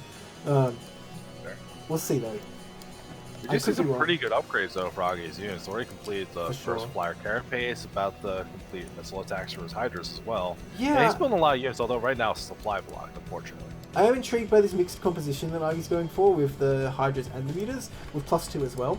The thing is, this is like reasonable against this early-ish mech composition with just the pure Goliath. When vessels come out, it becomes not as good though, because the mutalists get somewhat negated just by irradiate. And of course, once Terran has 3-3, the mutalists become a lot less effective as well. And finally seeing a drone down the bottom left, looking like where it might be taking a 4th base for the Zerg. And Zerg actually moving around the map, around the top side. Vulture's barely catching a little bit of it, but I don't know if they get the full grasp of how much is here. Oh, now they do. Now they do. Yeah, now they do. I don't know if Agi was fooled and thinks there's a 3rd base or what. Okay, actually, we do see Royal Blue taking a 3rd CC. I'm surprised that we're seeing this without a starport. Maybe because he didn't find a 3rd base, he's thinking, 4th base rather. Royal Blue's thinking, okay, I don't really want to push across here, so I guess I might as well expand. And I guess it does kind of make sense because there's no Hive coming or anything. Lurker aspect on the way, which surprises me. You can use Lurker Swarm against mech, but it's generally not the favoured composition here. I mean, is it more just like kind of a bait, like, no, you need science vessels before you can safely move out? Just against yeah, I suppose, but the thing is, Terran really wants to get those vessels anyway. Okay, so I guess Terran's going to go for the best of both worlds here. Okay, no, he's still not starting that CC. I saw that SCV go there and I thought he was expanding for sure, right? But yeah, I keep getting baited. These players keep doing things and then not doing what I'm expecting. Okay, well, no, he is moving out. He is moving out, which I think makes more sense here. I don't think expanding is really what he was going to go for here. He might do it while he's pushing, which makes a lot of sense. And yeah, that's a little bit of time before these Zerg upgrades finish as well, so this could be very dangerous. And looking at that Zerg army, it's just not as good, right? Like, once those tanks are sieged up, that Zerg army can't really contend with this. +2 attack is great, though. Yeah, the Mecha army sitting on 1-1 upgrade, so should be pretty robust in its own right, but not a lot of tanks. Like, I remember you were saying tanks were kind of the key to help you fight against Well, no, that's the thing, though. This is enough tanks for this many Hydras, because the thing is, the Goliaths will be in front, doing decent damage and blocking, and the tanks will just add so much splash damage, it will tilt that fight so in favour of the Goliaths. This is actually enough tanks, as long as they don't get picked off, and that's kind of the mutalist job here, I think. But this army is just so big, and there's so many Goliaths, and mutalists are going to have a very tough time getting in there. So Agi might go for the counter here, and there's no mines researched, I don't believe. Only just started, which is a bit of a mistake. Okay, he's going to come in the back here, go for these tanks, actually. Dude, it's very far ahead of the rest of the Hydras, though. Yeah. They're taking a lot of damage. But the tanks are caught in the front. If Agi can pick off all these tanks, his army becomes a lot less scary. It looks like that might be what he's able to do. So many Hydras coming in from the right and from the bottom. Agi hitting from all sides right now. And the last tank goes down. It's just Goliaths left. But is it enough? All the Hydras in the bottom have been mown down. That's a decent number of Goliaths. Oh my gosh. Unfortunately, Agi engaging just slightly too early. The +1 carapace for round about to finish, but not done yet. Well, here's the thing though. Without any tanks, it's not like Royal Blue can actually push in any bases. So I think Agi did a pretty good job just to take out the tanks there. Oh, those vultures getting taken out for free. That's unfortunate. I mean, that +3 damage doing a lot. So yeah, I think this is good for Agi. Yeah, look, he's going to push it back. As soon as you take out those tanks, Terran's almost on the clock, as long as you still have an economy and you can produce enough to deal with it. And it looks like Agi's trying to rebuild the same composition with Mutas here, getting drops researched as well. But behind this, Royal Blue is getting the third base. I'm just worried we still see no starport, and Royal Blue's really compromising himself in the longer game. Yeah, I actually like what Agi is doing here. Going for drops, already got the Overlord speed, and Ling speed, getting his, he finished high, so he's getting his Ling attack speed as well. Going to be able to start abusing this army that's not quite as mobile. And Royal Blue started the command center at 12, but he had so many minerals banked, he could have started that forever ago. For sure. Look, I think Agi's really in a way better position here, because Royal Blue's just not set up for a long game here. Yeah, I mean, yeah, even if you just look at base count and it's equal workers, never a great sign when playing. For sure. For sure, that's so many drones. I just realized, my god, 51? So here's your starport finally on the way, but does feel late, like you were saying. Extremely. Nothing defending this 12 right now. I mean, maybe Zerg's not really game to even go across there, because you might just run in tanks, but still. Okay, he's going to move a force up here now. I really would like to see Agi with more vultures and more mines. I mean, they're not as good against Zerg as they're against Protoss, but never underestimate the mines! Oh, see? Just like that. You put hundreds of mines around the map, it becomes very difficult for Zerg. Yeah, if nothing else, you just have to be careful and it's like spend your time sweeping it out. Let you know at least. I think that's it's really... not about them doing damage, it's about slowing things down. Exactly, I really think that's their main job. I mean, if they kill stuff, that's just a bonus.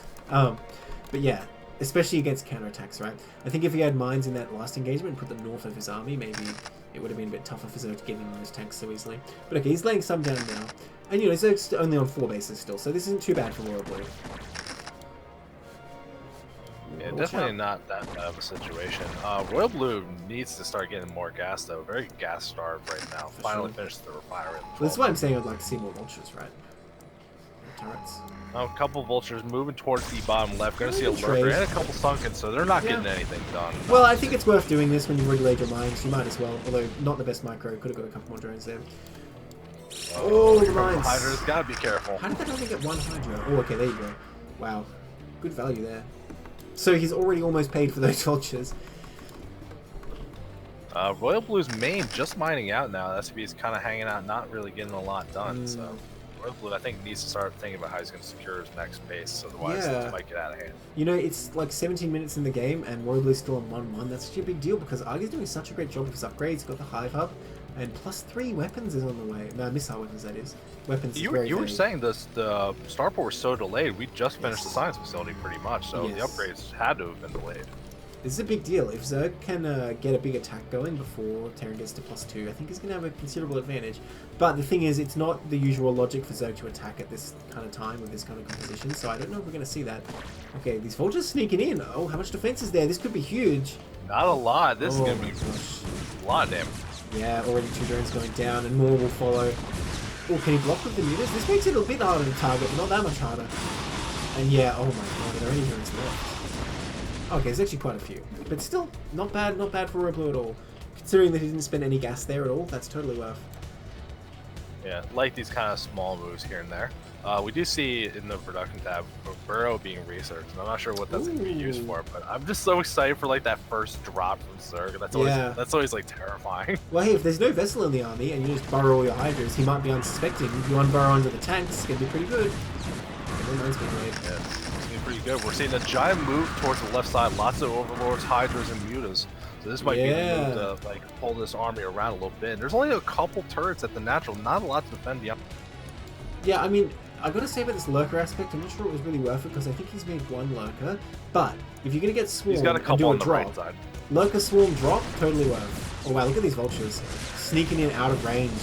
Or at least, nope, I guess I lied. I really thought they were. Unfortunate. I think they could have sat behind the minerals there and could have got more drones. So I'm just thinking, like, instinctively, we see it down at the 4th base for Age, with Age just taking his 5th as well.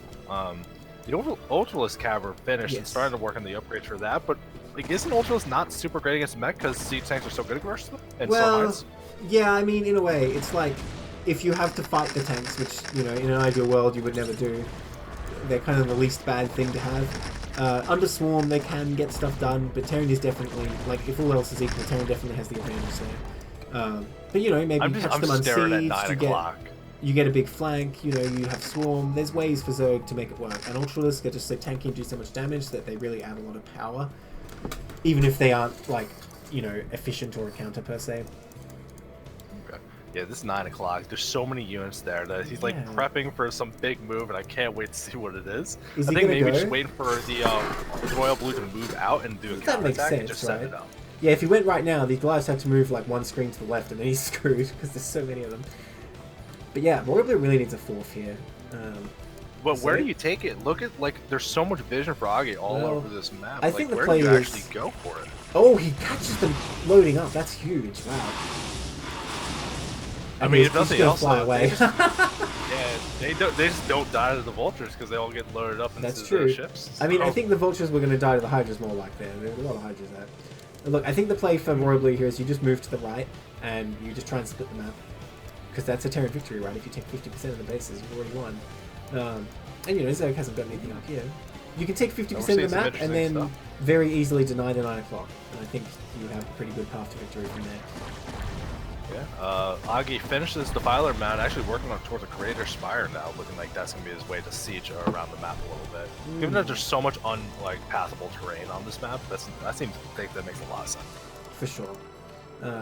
So the problem with it though is Goliaths actually have the same range as Guardians. So as long as there's Goliaths wherever you're attacking, it's kind of not worth. But if you can deploy them somewhere where there's no Goliaths, there's just turrets say, then you can definitely get some value. Okay, looks like Royal Blue ready to move out here, or maybe not. I lied. This drop's still lurking, and Royal Blue's pulling out the defense forces. There's a huge army from Terran though, with these reinforcements coming. I mean, you're saying it's a huge army, but like, look at the supply. Agi actually still up on supply, has plenty of little pockets of units all over the map. And pockets of units everywhere doesn't stop the Terran army. You really need overwhelming force. Okay, these lurkers, I mean, they're not getting scanned yet. Oh my god, scan them! Ah!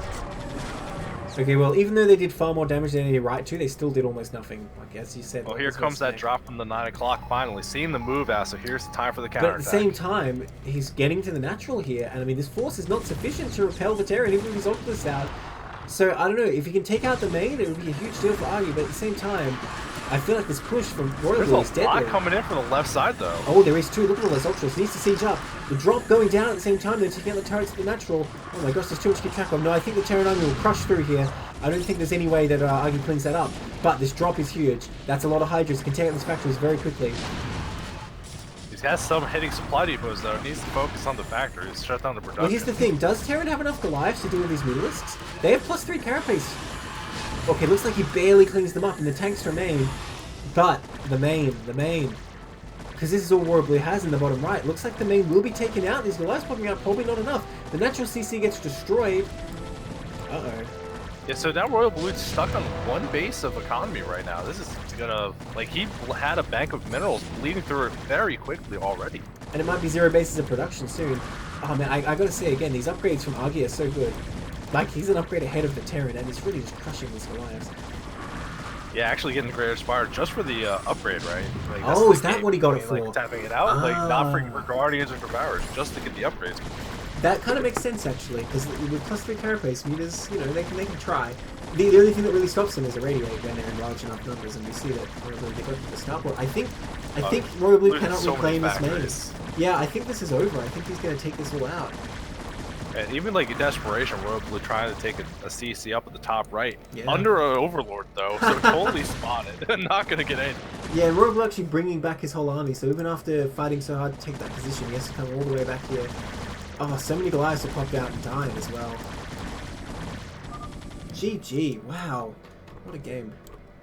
Yeah, well played from both players. I just think Royal Blue got constrained on his low base count too much, and then the push got sandwiched in the middle of the map. Yeah, for Just sure. didn't get the job. He's showing super strong versus mech play. I'm extremely impressed. That was really well done by him. And you know what? To be honest, just after that game, I'm worried for Royal Blue in the series. That was such a strong game from Agi. I mean, if nothing else, though, like it was that Goliath, that mech style. Maybe in this map you try to do bio. You can switch up your play very easily as a Terran. That's for sure. We don't know if he came into this series playing mech only or what's going on. I guess we'll see in this game too.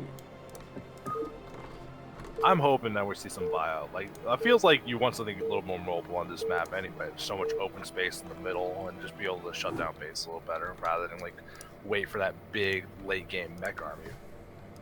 All right, in the bottom left here, whoops, in the pale blue, we have Agi up 1 game, and in the bottom right, in the grey, we have Royal Blue. Man, such drab colors for this game. That CC is fugly. Oh man, it's just gray upon gray. They're just slightly mismatched. That's the worst. Yeah, it kind of looks like when they built it, like they had like different layers that didn't really go together. Like they got the brown bits, the grey bits, like the metal bits, and it looks just dirty and unmaintained. Oh man, who picks these colors? Why would they do that? Like, you can pick black. There's no reason you couldn't pick black or white or something. Like gray, just the fuggliest. This is what Terran was able to scrape together. You know, after fleeing from Fighting Spirit, there's what he over CC.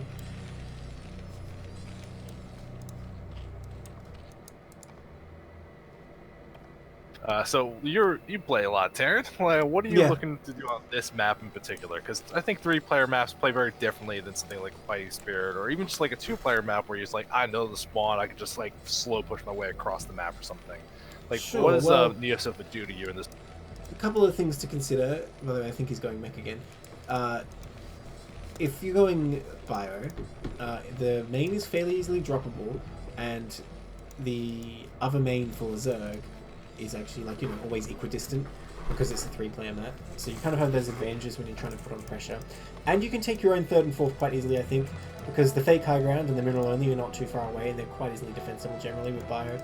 But he's going mech this game, and I think it suits the map as well too, kind of for the same reason. I think it's easy for Terran to secure 5 bases, and there's kind of like an arc of bases over to the high ground, and with the fake high ground that you can kind of turtle up quite easily. And because it's a 3-player map, it's a bit easier, I think, for Terran to kind of get to where the Zerg's expanding and just take enough to win the game. Of course, that's all late game considerations. As far as early game goes, I mean, what is there to say? As long as you've got like a main and natural, you hardly even need a ramp really when it's this narrow. It kind of works out the same, and he's even doing a limb-proof wall here.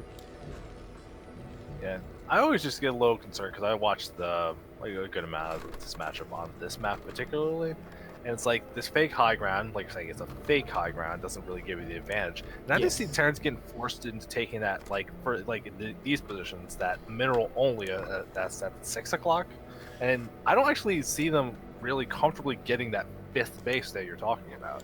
Okay, so what I'm imagining is, luckily the Overlords have revealed some of it, you take this high ground on the left, the Overlord just flew over, and you know, you have your tanks between this high ground ramp and the fake high ground, because you can't wall off the fake high ground, but you can kind of block it up enough, and it's an area, you put heaps of mines there, and all through the middle of the map you have turrets and mines, and you just have tanks kind of spread across there, and I think it's quite easy for you to fortify that, whereas they can't really attack. Yeah, but there's not like enough space in the back there that would make it easy for mutas or even guardians later in the game to siege that up. I mean, if everything goes well for the Terran, in theory they should have turrets everywhere and science vessels to deal with any threat of muta or guardian. That's the mech dream, is that you just have like 100 turrets on the map, you have like 5 or 6 vessels at your disposal, and there's just nothing that can really make happen there with mutas and guardians. So just like as an aside, just for curiosity's sake, like way back in the day, you know, when you play Starcraft, BGH, Super Catch. Oh man. Sorry, what were you saying?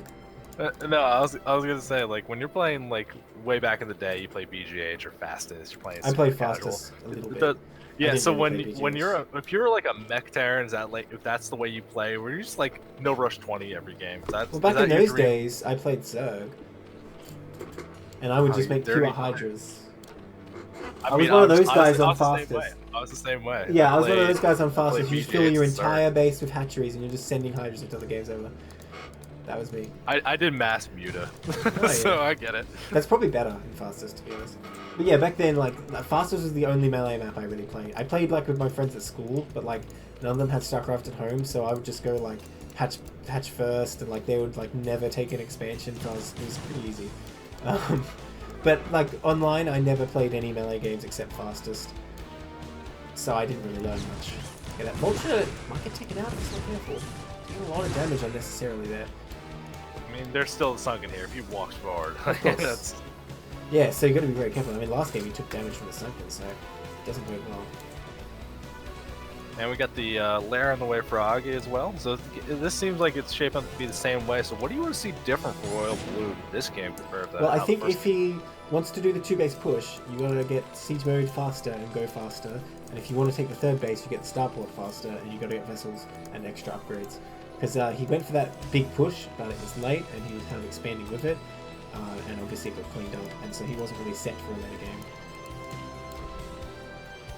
I mean, it feels just like a lot of the things that happen a lot, just in many matchups where it's like commit to a push or commit to expanding, but Exactly. doing it in between tends to be the worst. Absolutely, I would agree with that. Okay, so I wonder if...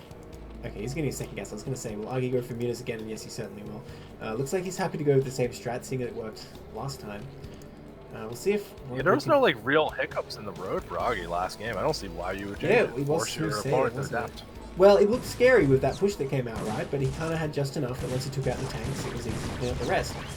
Okay. I was going to say, Robo needs to keep his vultures alive, because I think a big problem last game was that Agi took his 3rd so easily. When you really want the vultures, try and deny that as much as possible. Kind of like first Protoss, I guess. Yeah, so when you're thinking Zerg, like, what are you thinking? Like, where the vultures are right now, that base is the 3rd? Because I don't imagine you'd want to take the fake high ground, well, even though it has the gas. Against mech, Zerg can definitely make do with a minimal base, because you want to make a lot of Hydras, right? So, I think any potential base, really. You're right about the fake high ground is not ideal, because it's very close to Terran for push, but you got to cover all your bases, right? And you do have 3 vultures, so you can spread them out. Oh, that's totally fair. I'm not particularly sure what we're looking for here. I want to see something different for Royal Blue this game. I feel like if the game just goes the same way before, especially like with Agi's army placement on the map when things were neutral, he had things very set up for good flanks or just to shut down vultures running around. He had a really good sense of how to keep the map like where Terran had to be scared about how they move. Yeah, well, we'll see. I mean, the opening is identical so far, and he is getting that 3rd factory, so I mean, I'm anticipating he will do pretty much the same thing. Hopefully, like I said, he kind of commits more to the push and goes earlier. Is he going to lose his vultures again? That's not the good. turrets are a little earlier this time, at least for Royal Blue. Well, that's a good again, modification. Turrets, So, more defense. Royal Blue did lose 2 of his vultures there, which is a big problem. I mean, still having 1 is good, but we see this kind of gives Agi the impunity to get this drone out here now. Yeah, that drone being escorted by a couple hydras, all he really needs. Okay, it wasn't quite as fast as last game, but it's still pretty good timing for Agi, so Agi's probably feeling very comfortable again. We'll see if Royal Blue tries that move out again, because if you remember, he moved out earlier with a bunch of Goliaths, and they actually got crushed by Hydra Muta. Agi taking that 3rd base off the base I was staying. Look, I'm learning. I'm understanding a little better. Well, sure, Zerg wants this base. This is a good base for Zerg, but I'm just saying, if, say you send a drone, it gets killed here, and you're like, damn it, you can just go take the middle only, it's fine. It's not the worst thing in the world against mech. By the way, I think Royal Blue will do a better push here, because he's actually already getting tanks in siege mode. I was going to say the siege is way faster, and actually syncing up quite well with the +1 weapons to finish. Yeah, still +1 weapons, I question, but whatever. It's better than no upgrade. I mean, if you're going in for an early push and you're like relying on these siege tanks, wouldn't you want the +1? No, or does it not really matter? You still have to defend against the mutas, and you don't know when he's stopping mutas or if he's just making lots and lots of them. Especially with your vultures dead.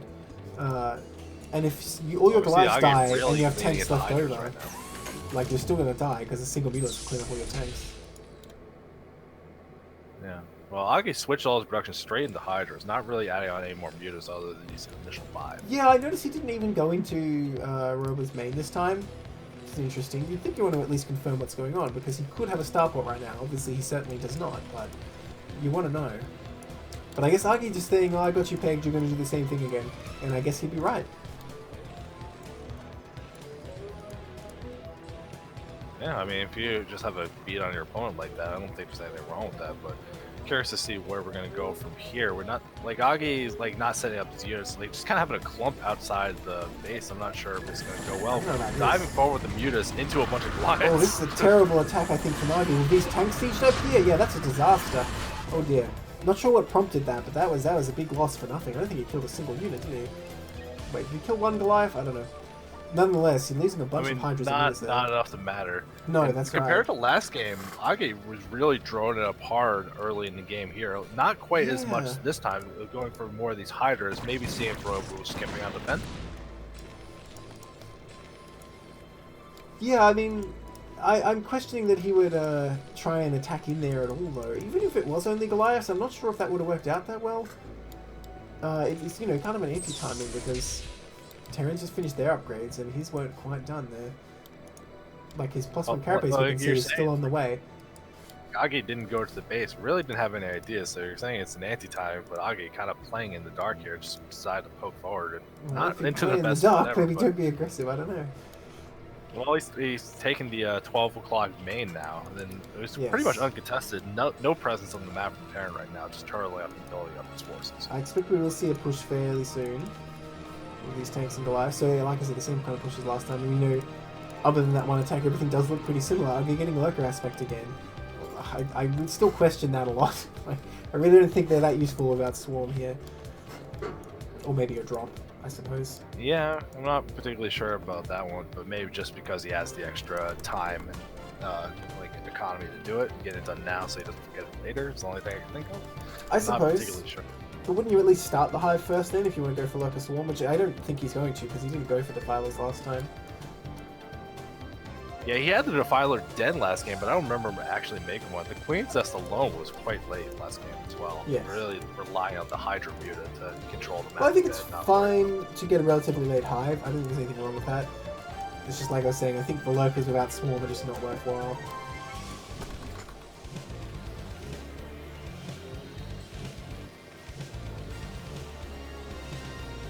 Okay, looks like Terran's getting ready. And he's moving out. Bit of a traffic jam going on though. Uh-oh. Okay, because he does see it. The depot is not the problem, my friend. It's these two vultures. Poor depot getting the blame for the vultures, you know, standing in the middle of the way. Yeah, the vultures are in like a no parking, do not stop zone. Yeah, it's a little not favorable right now, but Royal Blue starting to move now, but Agi has Lings all over the place, realized there's no attempt to take it third, should be prepared for this push. Yeah, I think he's expecting the same thing. But we do see his +2 is not done just yet. Terran has 1-1, so he could hit a timing here if he makes the fight happen soon enough. And yeah, but this is what I was talking about from the first game, though. Look at these little pockets of units, really ready to make a good flank if Royal Blue pushes a little too far. That is helpful, but the thing is, he has very like token amount of mutas, that almost to the point where they're kind of wasting money. And this is like quite a few tanks. As long as Agi doesn't just get on top of them like last time. And look at those mines; they're actually super helpful here compared to last time. It's gonna be a lot harder to flank. And look, there's no Overlord here, and those Hydras are going to run straight into them. Although the tanks at the bottom are exposed. Oh, these Hydras coming up from the bottom, but coming in a bit more piecemeal. Goliath's already cleaning up the Hydras at the top. Oh my god. This went so good for Royal Blue. Yeah. Slightly desynced with no detection on the mines, just really tearing through the Zerg army. And I don't think there's any way you defend the natural here. Like, this seems so tragic. No, I think he just shoves his way in here and crushes him now. So you know, Royal Blue probably like, that's what it was supposed to look like last game. And we see he will just roll through this time. So last game was like the Zerg dream, this game is the Zerg nightmare, where you set everything up, everything's good, but the tanks just blow up everything no matter what you do. We're seeing here from Agi starting to make these lurkers, but what are they going to do right now? Yeah, I mean, good luck even borrowing those, right? Hydrogen going to get taken out, that's pretty important.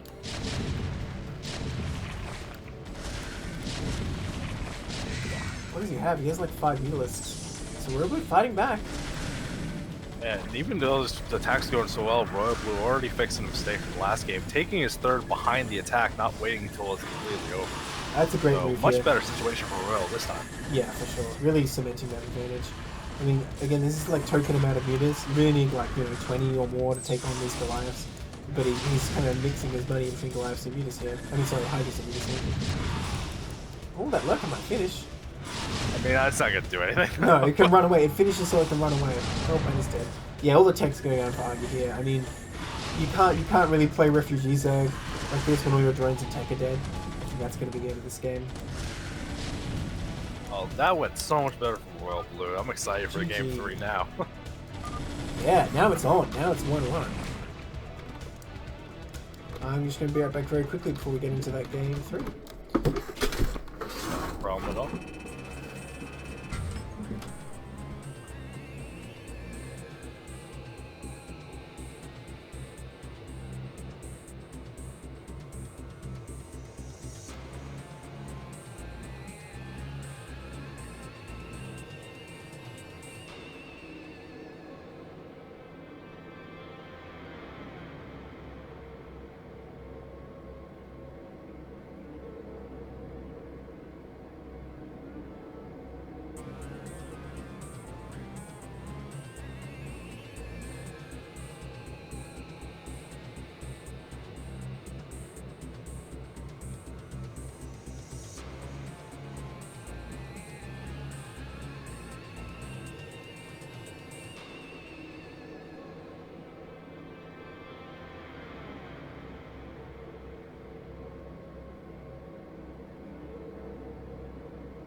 It should only be away for a minute or two. Don't go anywhere. This is your opportunity to get a drink, get a bottle of water. You know, Alright. I have bring it in night, get a beer, like have a good time. Welcome back. You're telling someone to go get a beer because the game is about to start. Well, we had a little bit of a break, so yeah, I'm telling them to get a beer. Alright. Nice to the lobby.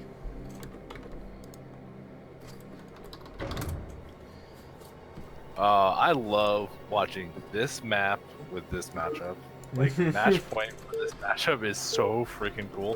But, like, that's, like, my old knowledge before, like, mech became popular. So I don't know how this is going to go, but I'm really excited to see it. Alright, so, in the bottom left, we have Argy in the white. In the top right, we have Royal Blue in the blue. Bodes well. Yes, so match point. I think a bit of a tough map for Zerg here, especially against mech. We'll see what Argy has planned, if anything different. Because it's never going to look quite the same as those last two games, because they were in very, you know, Fighting Spirit-esque maps. If Sylphid obviously different, but still quite similar. Whereas this map is kind of a bit more, you know, specific, I guess is the way to put it. I mean, if nothing else, you're expecting the Zerg to take, like, they're half the map, though, that vertical 4 columns of bases. And then, like, kind of, like, not really any kind of really aggressive play. There's plenty of opportunity for, like, with the terrain for mutas to get their job done, but... Oh, yeah. Oh, don't get me started on that natural. Oh, my god. But with the Goliath build, you don't have to worry about that so much, right? Assuming that's what's going to go for it again. And yeah, it looks like he will get the wall off again as well.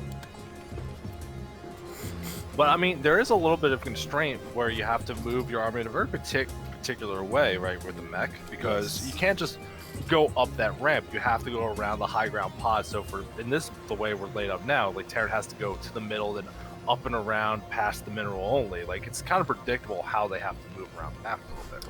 But I think it's easy for Terran to block off the counterattack paths with mines and maybe a tank or two, and just focus everything on going in one direction. And even, I think it's easy for Terran to split the map. The third is very defensible as well. Yeah, one thing I would like to see here, and I don't know like if it's popular or how viable it is, but there's so much room in the main for drops. Yes, let's do some drops. Is he scouting for I mean, from either player. I'll take it from either player. Dude, I think he was scouting for a proxy. That's what it looks like. Which I don't know how you would even be worried about that. Like, he walled the front. Wouldn't you at least see the drone come in? The walk Well, distance no, is it would not arrive particularly before his depot starts. Yeah? Okay. Yeah, if he does what we saw, who was it? Try. If we saw Digger try, he said one of his first drones. Yeah, but the probe saw that, and it was on a short distance 3-player map. This is not a like close distance. You have to go vertical, then right, then vertical. It's a very long distance for something like that, I think. Well, the rush distance between these close ramps isn't very far, actually. It's still like pretty normal. I don't know what the maths is, but I'm sure if he really wanted to, he could have done it, but he did not. So Robo, like, look, it's 1-1. You gotta make sure you don't want to take any chances, right? No, I totally agree with that. Now, I want you to justify this. How do you get this clean wall with 2 buildings? This isn't right. Well, justify the fact that, you know, Lings cost 25 minerals and 1 Ling kills 1 Marine, and then that's fine. If you can justify that, Terran doesn't need walls. No, you're absolutely right. Zerg is nonsense. I agree. I'm glad we're in agreement. Okay, Zealot costs 100 minerals but can kill 3 Marines, so... Well, we're getting that fast 3 hatchery again. We're looking like both players going into the same kind of play we've seen play times before. SCV getting a full idea of what's going on there. Quite frankly, I don't know how I feel about this for Zerg, because I think it's going to be almost impossible to fight the same type of push if Robo moves his army in the right way. Because you'll have to fight in a very narrow area if you come by the right path. So I'm not liking the fact that Argy's just going for the same thing here. I would like to see something maybe sneaky or aggressive, or who knows, greedy maybe. Just something different here, because I think he's going to have a bit of a tough time doing the same thing on this map. I think I'm okay with the same kind of build, but maybe more like cause he was like going, like, especially game 2, he went a couple meters and went hard hydras, maybe more committed to the muta play. It's definitely an option. I don't know if it's a better option. When we've seen pro games, it generally doesn't seem to work out, but I think it would be better to go all the way one way for sure. Because I get the idea of what he's doing is he's going to try and like pick off the tanks and then move in the hydras, but he just does not have enough meters for him to be doing that. I was about to say maybe we're going to see something different, because I haven't seen a hydrogen start yet, but the moment I had the thought, he started it, so I'm glad I kept you got to get that hydrogen. You got it. And then look at this natural. If Terran shows up with 3 vultures, they can just run to the back here, and you're kind of screwed if you don't have any hydras.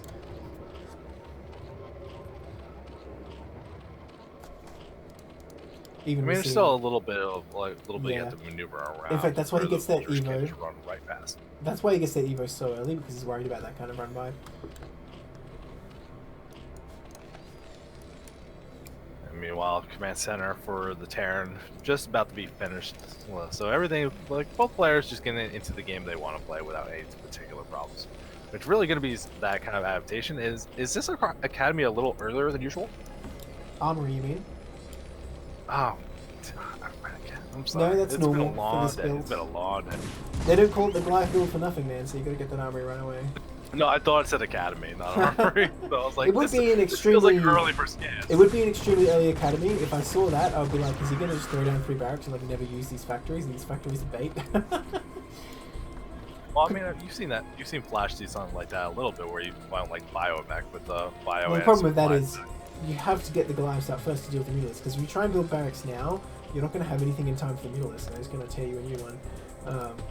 So if he was doing that, I'd be questioning a lot, but he's just going to build the Goliath build here. And we're not seeing any different decisions from the players so far. Getting that vehicle weapons, we're getting starting to get all the infrastructure we're used to seeing. Actually, I think usually we've seen the Char and Booster upgrade being upgraded by now, but not this time. Oh. Well, there it is. I'm just going to wait 5 seconds before I say anything. So, I'm just going to give it 5 seconds, and then we can... Well, like I said, I'm not sure I like this from Zerg, though, because we're like projecting the same playstyle into a map, which I think is very different. And I'm not sure if Zerg is going to see as much success here. We'll see. The big thing I'm hoping is that it's just not as big of a lean into the Hydras. Maybe, like, even if it's just, like, trying to get extra bases up earlier and, like, skimping on defense. But, like, it felt like you built so many Hydras ready for a fight, and it just wasn't going to happen. It's so tough on this map, though, because there's not that many bases to take. Yeah, absolutely not. Oh my god, that poor Hydra. Okay, he's recovered. These vultures, though, in danger. Oh man, this keeps happening every game, that Argy just comes down here and takes him out, and it really is an issue. because you really want those like scouting around, looking at the bases for as long as you can. But they always get taken out just like that. For the third time, really. I mean, the last time one escaped, but still not good. Oh, okay. I think Roblu's expecting a Hydro Bust here, and I think he's correct. I have no idea how he knew. Honestly, I don't know. I'm looking at this and I'm thinking, okay, you see gas at the natural, and like it's normal to move out with a few Hydras at this point. I think. I suppose it was a few too many that he showed the vultures. I'm quite impressed that he knew that this is coming. Look. Yeah, there we go. See, I told you, drops the main. I want to see it. Okay. Possible. Okay, so I like this bug. He is actually deviating. He's not doing what I thought he was doing, so that's good. But the thing is, Terran knows Hydras are coming, and once you get Siege mode, you can kind of just like leave a tank or two at the natural, call it a day, and then you start getting worried about drops. As long as you position for the drop, it's not going to be that scary. But we'll see what Zerg can make happen. Looks like he's going to go in right away here, but this is a really well set defense by Terran. As long as he pulls a few SCVs to repair, I don't see Zerg getting in here. In fact, he doesn't even try, yeah. Or does he? Oh, I guess he's going to go for that barracks. Which actually could be super annoying. Oh my god, you don't want to lose that. Because you need to make more factories. Oh my god. Wow. Oh, he's going to lose it for sure. Delete it. Okay, he wants to come in here. I don't know about this. So many SCVs coming to repair. He does get that tank though. That's a pretty good pickoff. Well, I'm not sure if it was worth that many Hydras. Although we do see from Age, finally the play making a little more sense, getting that fast lurker upgrade. But if he's researching drop this, he was just rehearsing it. Way more sense. He was just rehearsing it this whole time. Oh, this is a very different game for Age. You see, he's clearly done making drones, not trying to take a third. We're going for something a lot more committed. Although it feels like there wasn't overlords in position. Other than the one outside the natural, there's nothing really ready for a drop. Yeah, so wouldn't you just get overlord speed first anyway? Like, I guess it kind of gives it away a bit earlier, but nonetheless, yeah, he's not positioned for a slow overlord drop, like you say. So it's a shame because there's really a really easy position on that ledge there in the main. It's a very short distance to fly. It would have been perfect. And you know, we can see that Rover doesn't even have an academy. So if you get lurkers in there to get that turret, suddenly Terran's in a really tough spot. Yeah. And Royally even looking for a little bit, moving that eBay straight to the left. Trying to get some vision, but not a little too high, not going to see it. Look, he sent this SCV to make a factory, but he's like, wait a minute. Why can't I make a factory? Needs to rebuild that barracks. And actually going for a fast starport now, since he has to waste a little bit of time for the production anyway. This is smart though. The eBay is going to be in the position where it's going to see this drop coming, I believe. Man, Argy really needs to start overlord speed if he wants this drop to happen within the next 10 years. I mean, he's moving the two lurkers up. I think he's committed to the slow one, but I don't get why this overlord keeps moving away from the ledge here. It doesn't make a whole lot of sense. I see. Lots of Hydras up at the top left. That's confusing. What does a Hydra move up to the... Oh my god, this just to secure the base, oh, this SCV! This SCV sees SCV! it! Oh my god, what a hero. Does Royal Blue react? And a turret being made right now. I don't think he spotted it. I don't know if it's going to complete in time. He did not spot it though, so he didn't react. He could have brought back his Goliath, no problem. He sees it now, but can they get burrowed somewhere critical before Royal Blue's forced to react? Well, that one's not going to survive. And there is a turret. One lurker burrowed in detection, one going for the main. I don't like splitting them up so much. Doesn't make a whole lot of sense here. No, it looks like they weren't really getting anything done, unfortunately, for Argy. And now the cat's out of the bag. He knows drops are a consideration now. But at the same time, the Hydra's coming to the front. Royal Blue might be caught out of position here, although he's coming back quickly. Yeah, I don't think Argy's going to be able to get in here. Pathing getting a little confusing though, just a little bit. Yeah, I think he gets repulsed easily. So this is looking really bad for Zerg right now. He's bringing up these extra overlords, but he still hasn't started overlord speed, and I don't think slow dropping 3 overlords with a Hydra lurker is going to get much done. Well, there's the overlord speed now, but it's so far away, and the trick's up. Like you're giving it away. We're building another missile turret at that ledge you were talking about. He can actually see building a the complete Zerg forces there. He knows they're there. So I don't know what Argy's going to do here. I mean, I think Royal Blue's actually being blasé about this, not even moving anything back, because he has vision of those units or those turrets. But yeah, slow overlords versus turrets, that's not going to do anything. Oh no, the eBay. I mean, at this point, enough turrets have been made. I don't think losing the eBay even is a consideration anymore. Oh, but we see Argy starting to make drones again, but it's so far away to like catch back up on the economy. Oh look, he's going to put a tank here. This is smart. Or is he? I was going to say, it's TBC mech. You always want more turrets, man. Turrets are the best unit. Oh.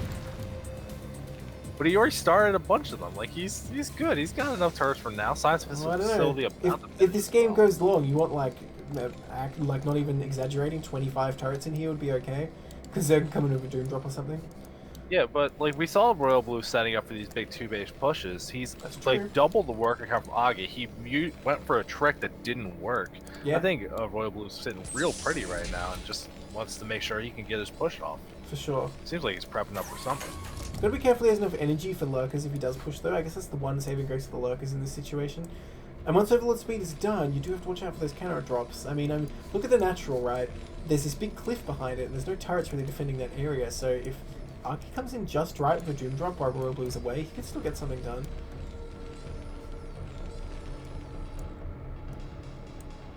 Definitely possible. That base in the top left taken, but no drones here, no gas taken, no nothing. So that base just kind of there doing nothing. Just putting creep there so Terran can't build there. Okay, starting the drones now. I think that'd be a little bit of a troll move. Like, I'm gonna take your top left base. But we see a giant move out from the army down to the mineral only, just to see if stuff's hanging out there. One Zergling spots it, but nothing else beyond. Okay, so it looks like Argy will go for the counter drop here, because I don't know how his army could possibly stop this. Look at this Terran army, my gosh. And it's got 1-1. So yeah, I think Spire finally being started, but it ain't gonna be done in time to deflect this at all. Argy getting prepped for the max drop here. Not the max drop, sorry, the mass drop, I meant to say. And there are some turrets, but it's not enough to stop it. It's just going to make it more costly. So, depending on how much reinforcements Royal Blue has available, oh my gosh, these lurk breaks getting caught is actually a pretty big deal. Ooh, okay, he doesn't even cancel them. He burrows them so they can die. Oh no, I think running those away would have been a better move. But here comes the drop. Okay, yep, turrets are up. Lots of turrets though. We're probably gonna lose some of the right. The line's here as well. Oh. Yeah, this is not going well for Argy actually. He's getting slaughtered across, but a decent amount does land, and there's not that many mech units here for Royal Blue. If he can get on top of these factories, maybe he can get some good value here. But at the same time, Royal Blue's not relenting with his push on the map, and looks like he's going to be able to take out their third base with ease. So the other really tragic thing about going for a big drop like that is you lost a lot of overlords. Look how supply blocked Argy is. Nowhere close to building any defense. Absolutely right there. And we see Royal Blue's coming down here, and then even without the tanks, there's plenty of Goliaths to kill those few Hydras. And then there's just nothing defending the natural. Royal Blue is not kind of reclaiming this man, he gets his tank to defend, so Argy can't really push forward any further. So he's getting some good value, but he's not really getting the damage he needed. And meanwhile, like, what's to stop Royal Blue from just storming in here? He's just delaying it for his own sake, just to regroup, but like, there's nothing that's going to be able to stop him. Only no units here, we're Overlords still very far away from them. Yeah, this is tragic right now. Oh, he's going to lose his Hydra before he can even make any Hydras. Oh no. Oh, I think Royal Blue's done it, man. Best of Tier 1 looking like. King of Tier 1, I should say. That's unbelievable. That's after the way that first game went, pulling it out like this. Royal Blue's keeping it cool. Wow. Collected. Yeah. Oh my gosh, even more Overlord's gonna die. God. That's right, I he gotta is a say, god. especially given how that first game went, Royal Blue didn't even change his build, just went for it. And it's like, no, this is what I feel good about this, and kept on it. Yeah. And pulled it out. Good for him. He will play, congratulations. Royal Blue is the king of Tier 1. Congratulations, Royal Blue, well done. Really well played. Unbelievable. I need to get him into more casting. Clearly knows so much about this game. You gotta help me out. Make me not look. He says he had to revenge Snipe. Yeah, that's right. All right. So everyone needs a revenge Snipe when we play against Zerg. It's a collective team now. Just Snipe played against Zerg one time, and now we have our task laid out before us. All right. Final match of the day. We have Tier 0. So it's going to be Ben Elton versus Clone Pro. Let's look at those brackets. Naturally, these brackets are a bit smaller. Not as many Tier 2 players out there. That's fine. Ben Elton, definitely an intimidating player. Seeing a couple of their games, and extremely strong, just strong. So look at the first round of this bracket. Ben Elton actually beat Clone Pro. Then goes on to beat Razor Sook. Beats Art of Turtle, so crushing those Zergs. Beats Clone Pro again. I'm waiting for it to come on stream. I still haven't seen it yet. Oh, sorry, did I not cut it? It should be on stream. Refresh it, maybe? Let me refresh it, see if it's working. Yeah, I'm gonna refresh the page. Yeah, looks good to me. I blame everyone but myself. I can see it, so I don't know what's going on for you. I blame Australia as a whole. No, I can see it now. We're good.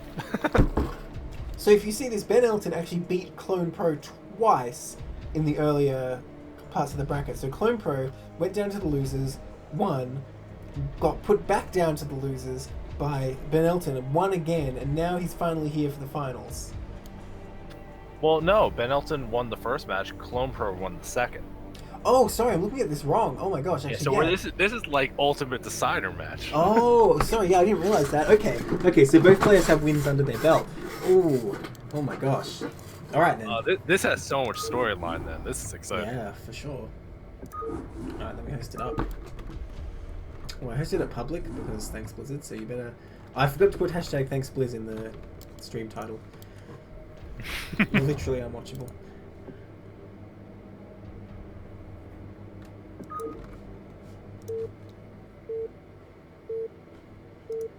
This is exciting to see that those they played each other twice. They split 1-1. Now they got played best of 3. This is cool. All right, I better change the overlay over. In the top left here, in the dark blue, in the Protoss, it's Ben Elton, and the bottom right, in the yellow, it's Clone Pro and the Terran. So we've got a good old TVP here. Like you said, the ultimate decider. Who is the king of Tier 0 in CPL? Does that mean you're king of all of CPL? I mean, let's just say who's the king of Starcraft, and Zerg's not in this match. I'm not insinuating anything, but You're just pointing it out, are you? Oh, poor Zerg. I mean, Zerg won the king of Tier 3, so it's not all bad for Zerg. Well, then, you know what? The Tier 3 Zergs can come challenge these guys, and we can see if they deserve the spot up here. I'm excited to see this, especially since, with both our races being represented. For And sure. I personally love TVP. I think it's a super fun matchup. So Yeah, it's a good one. I'm excited to see what these guys do with their high level. That's right, and like we can both be taking like balance shots the whole game, right? Because like you said, it's both our races. Oh, I can't wait when the first Arbiter flies into the main for just the storm. I'm just gonna walk away from my computer and let you do it. Yeah, probably. So fighting spirit, right? So there's not too much potential for anything crazy here. Ooh. He's making a gateway. Who'd have thought? I was sure it was going to be a forge. No, if you were gonna cannon rush Terran here, you'd have to move out of. Who said anything about cannon rushing? He's just going for the super fast plasma shields. Hey, I like cannon rushing. Look, when you make the scout, you got to have those plasma shields ready. Don't you know anything about this matchup? Okay. Oh, you want Neo Stove? Okay. Neo Stove, that's right, with plus plasma shields. Oh, yeah. we got Clone Pro respecting the fact that we're talking best of 3 here, and with some games already in there, scouting cross map just to see maybe there's a proxy, just being safe. Yeah, I like that move. Although to be honest, when you're going gas opening, I like it less. Because if Protoss going Nexus first, you want to know about it, you want to scout close ones. And also, if it's proxy gate, you're not in that bad a position. So, I don't know. It's a safe move, but maybe overly safe in this scenario. And obviously, Ben Elton not doing anything too sneaky. So, it is good to get the first scout, though. I wonder if this is an adaptation just to see, is it cross spawns or not cross spawns, because I'm committing to 2 back if it's close. Well, we don't know what happened in those other games, right? For all we know, No, we Ben don't. Elton was I just know, proxying his way all the way to the finals. This honorable guy, look at this color. He's not picking black. I'm just assuming the worst. Hey, look. No, this is honorable. Maybe Clone Pro was just like 2-facting his way to the finals as well. That's fine. Oh no, you said that as like a gimme. That thought never crossed your mind. No, this honorable Terran has to deal with this scumbags. No man, I'm happy to deal with Proxy Gate. Proxy Gate's easy to deal with. Well, we are seeing that Clone Pro is starting the factory, but then pull some guys off gas, kept one in there, so I'm guessing some kind of fast expand, especially since it's, cross position. Why wouldn't you? Yeah, that makes sense. Getting that bunker expand. I mean, when you scout, Protoss is just going gate corner, sell it. You feel free to, kind of decide whatever you're going to do. So up he comes here. I assume this SCV is going to come back in and check for an expansion later. So man after my own heart, Clone Pro going for that bunker expand. I hope he goes mines. I love to do this and go Vulture first. I've become addicted to Vulture first, even though By a lot of arguments, it's probably not even that good. Yeah, I don't think it's really making as much sense because you're delaying that first tank, and Dude, you he delay didn't your keep the CC as SCVs. well because you have to get. Well, a he also depot. he didn't stay long enough to see if it was like 10-21 2 gate.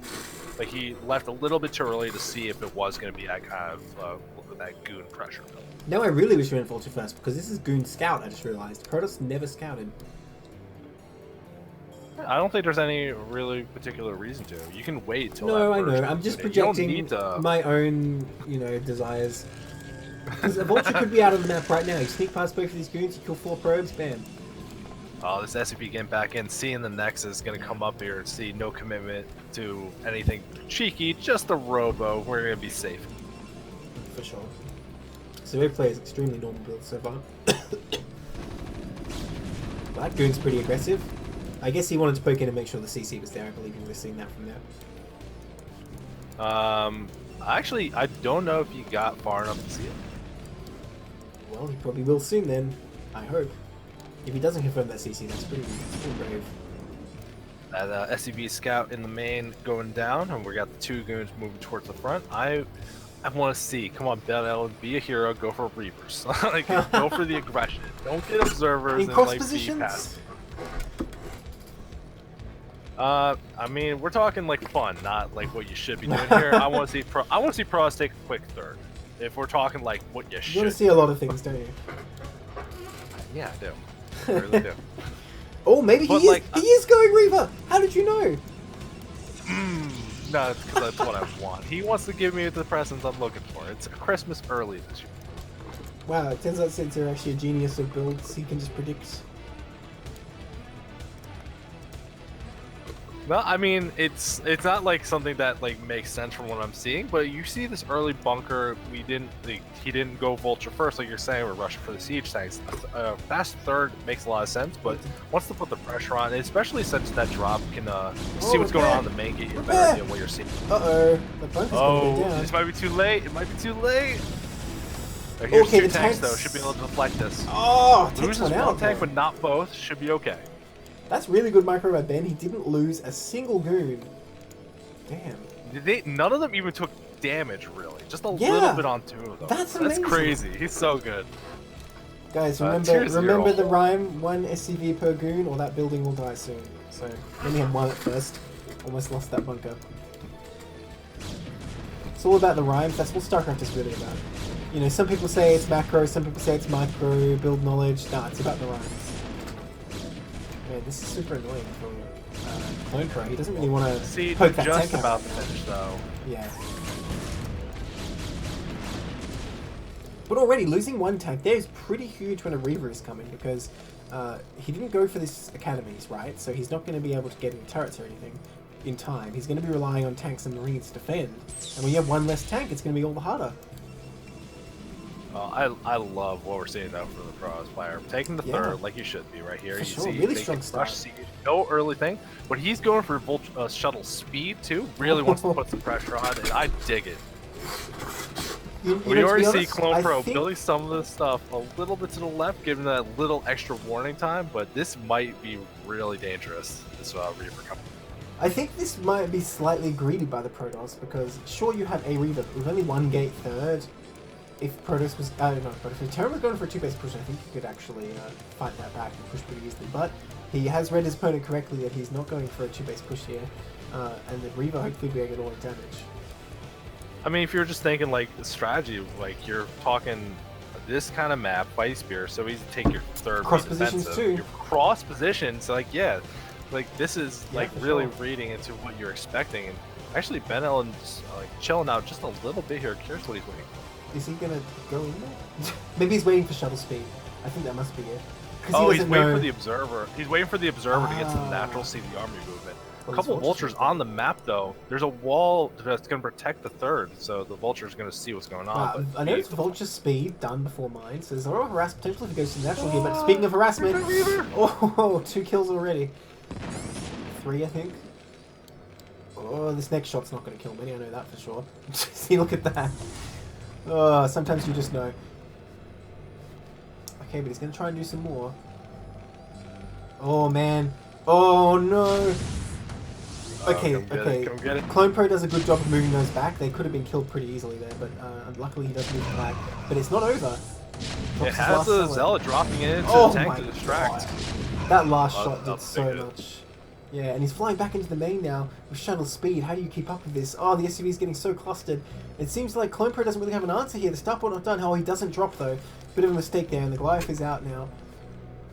Yeah, we do actually see from Clone Pro, we see the starport, so Ben really getting a full idea of what's going on. Yeah, it needs to get out of here, but that fat speed shuttle ain't gonna die. Not to a Goliath. Oh, okay. It's gonna be closer than you might think. Okay, I guess it is like 3 hits away. Yeah, these vultures really want to try and get in here, but unfortunately he laid all his mines. Oh no, he has a mine. He could have jumped it. All Terrans should learn the like mine jumping technique. It's not too complicated, and if you get a vulture in here right now, you're gonna kill a bunch of probes for sure. Meanwhile, both players kind of moving into that mid-game you're expecting. A bunch of gateways. We're getting a Citadel on the way. I'm curious to see if it's going to be 3-base Arbiter. I don't see what else it would be, but, you know, until we actually see it go down, we're not sure. There's not a lot of mines on the map right now. So yeah, I mean, it's there's not a whole lot of map control for them. I don't know. These mines probably aren't going to be too useful. They're in a real weird spot. Yeah, it's a lot at the 12. That's a little bit of a weird spot to place them. I'm a little confused on that. Oh, here comes that speed shuttle in. We're going to do a little more harassment right around the backside. Oh, but need to be careful because of those tanks there. He does just take one shot and then pick it up, so that's pretty well done. I don't know about this though. Where's the Goliath? Well, the Goliath not really on duty. It's kind of just looking away, but Van Elton does take the safe option. I think it's the play here. Anytime you lose that Reaver, you got to question, like, was it really worth it? I mean, he's got a good number of SCVs so far, but things can get out of control quickly if you start losing Reavers. Definitely a little bit of a funny situation. This probe up at the top right taking this, but the vulture ran right past it and didn't see there's a vulture in the main. That's going to be a little good knowledge for Clone Pro to know what's going on as far as expansion. Yeah, sometimes, you know, you just hide it and then Protoss takes the base and you sneak back in and sit behind the minerals when they send all their probes and get a lot done that way. Yeah, not seeing a lot of factories from the Terran player. So they're setting up that third base here, but that speed shuttle could still be very dangerous, especially as you take more bases and have to be careful. Absolutely. We didn't see any Wraith, surprisingly. I really thought that's what he was going to do, but he did already get the Goliath, so maybe he's thinking that's enough. Does he have Goliath range yet? Because I got to say, Goliath's about range yeah, versus speed shuttle it finished very recently. Very recently. Okay. I mean, do you get Wraith though against a speed shuttle? You can't keep up with it. Yeah, but if it's coming into your base, you can mess around with it. Yeah, fair enough. I think a Wraith is almost as fast. We do see his vulture on the bottom left, just poking around a little bit. Loses the Reaver. He lost the Reaver. I missed it, but he dropped there and instantly got nuked by tanks. That was a really questionable decision, to be honest, because he already dropped there and he knew there were tanks there. So I really question that he even tried that. Pretty unfortunate loss there for the Protoss, actually. But he's still, I think, in the lead a bit. A little bit in the sticks, but gets deflected from tanks. But knows the base is there since the tanks are there, but doesn't get any damage done. Yeah, it's going to be pretty impossible to get in there with the anti-air already set up. So it looks like Terran going to take his comfortable 3 bases at least. Bit of an uphill battle, I think, after losing so many SCVs. But now that the Reaver's dead, Terran definitely can breathe a sigh of relief. You know, Protoss isn't in an overwhelming position here. The Stargate's only just starting. So you're just going to two Stargates, but where's the Templar Archive? No, no Templar Archives today. Oh my gosh. Yeah, we're starting air weapons. Oh man, this is the man after my own heart. Okay, but I don't know if I like this because I think it's quite late. I think there's going to be a window. Oh, he's going if Terran is aware of this. He's like, I think this is the kind of thing that if you don't scout it anytime soon, you're in real trouble. He's going 3 Stargates, going to catch it completely by surprise. I mean, you can say that of any carrier build, though. You have to scout it or you're in trouble. Well, I mean, this is usually not the order you see carriers, though. You see, like, 1 Stargate, then get Fleet Beacon, add the second one. Go 3 so quickly before a Fleet Beacon. This is definitely a little unusual. Yes, certainly. But, like, that's the thing. I think he could have afforded to get 1 and the Fleet Beacon and so on and have his upgrades going and kind of be ahead on the game there. So, I don't know. I question this really, like, a late switch, but I guess maybe Terran would have scanned and thought, oh, he's not going carrier by now. But he hasn't seen Arbiter Tech or anything, so... Well, this is also, that's not where you'd scan. Like, as a Terran right now, you'd be scanning a little bit lower. Sure it is. No, you Terran, not Terran. Protoss puts his Arbiter Tech in the back of the base most of the time. So I don't consider this a sneaky location. Sneaky location would be like at the third or like down in this like bottom right corner or something. By the way, Protoss got actually beaten up a bit hanging around the Terran Natural, unfortunately. Terran looks like he might want to come out, actually, which surprises me. Did he scan the carriers? I don't think he did, because he's not making any extra Goliaths so far. Yeah, I don't think there's been any knowledge so far. I think just a couple turrets here, but I think it's more to deflect the speed shuttle than anything else. This is a pretty scary gateway army, and we see, oh my god, these mines. Oh my god, they're finally paying off. Well, that didn't do that much. It's something. It's something. So we see Protoss like has a pretty scary army compared to Terran because of that early harass though. So it's going to be tough for Terran to make a push happen here. And Protoss securing that 5th base up in the corner, taking the entire top side of the map. And I don't think it's going to be easy for him to take the 9 whenever he wants to. So Protoss really set up for success moving forward. We got to see Terran move out and try to secure their 4th base soon. Yeah, but it's going to be so hard to do. I mean, the carriers aren't going to be too far away, right? Once there's like 6 carriers out here, it's going to be so hard to go anywhere outside of your main 3 bases. It's not like Terran has enough money to spam out heaps of turrets here or anything. Well, this is actually something I really like about the build that Ben Ellen's doing here. Like normally, like if you do carriers 2 starting at a time, you don't want to go with 2, you wait for 4. But 3 has enough punch to it that he can go on the first 3 and not have to wait for the 6. Yeah, I mean, really there are no Goliaths down with this army. I think there's some at the 3rd still. So definitely 3 would be enough for now. But if random Goliaths come out, that's definitely enough to fight off 3 carriers. Yeah, but I don't think, like, if you build random Goliaths, you take the 9 o'clock base for free, switch into Arbiters or something. Like, we're already starting to add gateways up that top right base. And really, like, setting up for a later, like, his macro for later in the game. And nearing max already. Yeah, I think it's very tough for Terran against carriers in these cross positions. Because all you want to do against carriers is get in their face and knock them out, basically. But when it's cross positions, it's going to be extra difficult.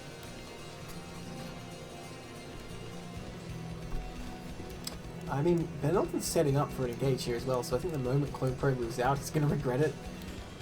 Really nice setup from Ben Elton. Yeah, I'm curious, we think we're waiting on like Clone Pro to max out with +3 weapons as a push, is what I'm thinking. Is he wasted +3 already? Yeah, I guess so.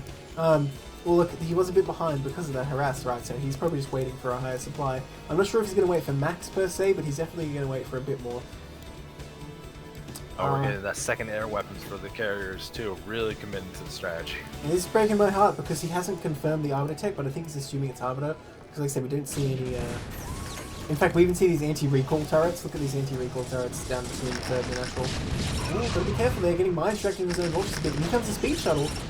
I'm not sure how helpful that EMP was. Though. Yeah, I mean, I think that EMP only hit like the shuttle and an observer, so kind of a waste of energy. But hey, that's okay. He took out some stuff for free there, only losing a couple of vultures. So that was a fine little engage for Clone Pro, but he really needs to win a big engage before these carriers come into play, or he's going to be in big trouble. And they're kind of almost ready now. Yeah, there's still no idea. We're hard building vultures right now. No Goliaths at all. Like, no idea. Uh-oh. So, like, I'm ready for your balance whining. I can feel it coming. It's gonna happen. No. It's all perfectly fair. I love this, though. We're starting to get into Psystorm. We're building up these bases. We're maxed now. We're gonna have a giant, like, big, scary carrier army. Plus, we already have a very well-established ground army. This is beautiful. So, it looks like Clone Pro is going to go north and play for split map. And I'm like extra sad because this is how I like to play as well. I want to see him succeed, but I think the carriers are just going to roll him over. And look, another big engage from Ben Elton. You know, I don't think this is such a good decision. Oh, well, he's trying. What is this drop here? He's dropping some zealots and trying to get some stuff done. They actually killed for like 1 second. No, I don't think it was worth it. Because look at the supplies, they're even now. I question that attack a lot, because Terran's just sitting here fortified. He's not really doing anything, and you're just like charging in to his fortified position. Now, granted, he did need more supply for carriers, I suppose, but I think that was extremely inefficient. It might give Terran a chance to get out here before the carriers are ready. But where are the carriers? There's 6 of them, and they're coming towards the natural. Oh, they are ready. So time is up. Oh my gosh. We're actually starting to move out. There's not a lot of Goliaths here. We're gonna catch these in This is the worst thing. When you see those, you're like, oh, well, he gets the EMP at least, but for what? You know, he's got 1 Goliath to shoot them. Yeah, the 1 Goliath. Okay, so here's what Terran has to do. He has to like send these armies to buy time, because the carriers will take some time to pick them off. But there's going to be a loss of so many tanks it's still not going to work out for the Terran, and Protoss is even still expanding behind this. And how's Terran ever going to take a 4th? Dude, the Vulture's moving towards the natural. There wasn't a whole lot here to defend it. Just that's a great now storm. getting some Goliaths in. That was a great storm because it took out a lot of those mines that were being laid as well. Carrier's sitting idle. Bit of a mistake from Ben Elton. Not sure what he's doing right now. Okay, they just start moving. Oh my gosh, that mine hit was huge. Plus 2 weapons for the carriers about to finish up. Clone Pro at least like trading down this ground army, but the carrier's just going to come here and clean the rest up. Meanwhile, when we get all this, Clone Pro committing to this hard push across the map and having to rebuild his army up. Ben Ellen in the bottom left taking the 7th base, really setting up a good economy. Yeah, well the thing is, it seems tough for Clone Pro to try and take a 4th here. I mean, I guess the 3 o'clock's the obvious position, but I don't see how you're going to keep it alive with these carriers running around. And even picking off some more Goliaths has to fall back. Yeah, actually, this attack, like, I get what Clone Pro went for the attack, but the +3 about to finish feels like a little anti-timing, went a little too early. Well, I don't think he had a choice, because if he just sat there, all his ground units would still be dead, but he wouldn't have at least killed a few more of the enemy ground units, which he did. But yeah, rallying this stuff now is definitely not good. These rallies have actually cost him a lot. I think he's lost, like, more than 10 units doing that. He has to fall back now. Okay, so the thing is, the Goliaths do have superior upgrades at least. They have +3 attack and 0 air armor, so that he does have that going for him, but that is a lot of carriers. Let's see. Yeah, especially fighting in that middle of the map where you have the bridges to help you fight this out a little bit. Yeah, I think it's a mistake to advance forward here. I think you just need to sit back and kind of defend, but the carriers are timid enough. They're running back. Oh, we got some Zealots coming in to support this as well, so... I mean, it's only 3 Zealots, but it makes such a difference. Oh no, here comes the ground army, yeah. Yeah, I think Terrans need to sit there and fortify, build up enough Goliaths so you can really take this on, but at the moment he's just losing units trying to move around the map. I think something like yeah, we see like Terran has like 1 tank, so... Okay, he's got a couple more in the back. But yeah, when that tank count gets so low, it's not good times for Terran. Oh wow, when did this happen? I didn't notice this guy over here. Oh well, there he goes. Yeah, this is a little dangerous though. We got Ben Elton about to finish 3 more carriers, and we see Clone Pro still making vultures along with the Goliaths, not just hard on Goliaths right now. I think it's because he's trying to save gas. Okay, this is the problem with the carriers. They're going to come over to the 6, and like, how does Terran even respond to this in time? His army is kind of, you know, busy fighting Dragoons right now, and it's not going to take long for that CC to go down. Yeah, unfortunately, Ben Ellen given a little bit of that opportunity, not keeping the carriers moving to keep the interceptor a little more efficient, but has so much it doesn't really matter. Well, I mean, he is literally attacking right now, so hopefully they'll relaunch pretty quickly. Goliath's going to come up the ramp here, but I don't think they're quite going to have the range. Now, he can just kill this depot, though, I suppose. And you know, I think... oh my gosh, he did let the interceptors all go in. That's a huge mistake. Maybe he won't get this CC now. He might actually have to retreat here. Wow. Actually, I would love right now for Ben Ellen just keep going to the right towards the main. The Goliaths are so far away from defending production at this point. That could work out. I mean, it seems risky though, because if you do get caught in there, you're gonna lose all these carriers. Oh man, he's taking out a good number of Goliaths. Ben Ellen maxed out starting to build that bank with all these bases here. Meanwhile, Clone Pro has an SCB over 3, looking like they want to start the next base, but there's no way they're gonna be able to defend it. Down to just 4 carriers here. I think. Well, 3 more on the way on the left side of the map. But yeah, Ben Ellen needs to be a little more careful. Keep the number up. Don't keep fighting with a small amount. Honestly, I think he missed my crit quite badly there with not getting that CC. Like you said, he stopped twice. And it really shows how slowly the interceptors come out. But hey, he's still got a good number of Goliaths there, and to be honest, that's all the efficiency he needs when Clone Pro's on so few bases. Clone Pro trying to take that 3 o'clock, but Ben Elton knows about it. He's going to send his ground forces, and Clone Pro can push this other base, but even if he kills both these bases, I'm not sure it even matters. Protoss is mining elsewhere. It's like this base is almost just a dummy to make Terran attack over here. Meanwhile, the 3 o'clock is never going to finish. Never going to happen. Not a chance. Well, he needs to be careful though. His carry's taking a good amount of damage. Ooh. I mean, Ben Ellen could sack this lower left of the map. It doesn't matter. He has so many other bases on the map. Yeah, like why not just hit at this point, Terran's desperate for a 4th. Why not just hit the 6 again? Looks like that might be what he does. Because yeah, I mean, think about how many cannons are here as well. There's no tanks backing this up, so Terran actually has to lose quite a bit to get in here. Okay, so should we go back to the natural? Not sure about this. There's a huge Protoss ground army out, and that should be able to sweep any Terran resistance it encounters. The one thing I wish, like, we're seeing Fennel and attacking multiple fronts, really making use of the carriers, and then this ground army pushing toward a natural.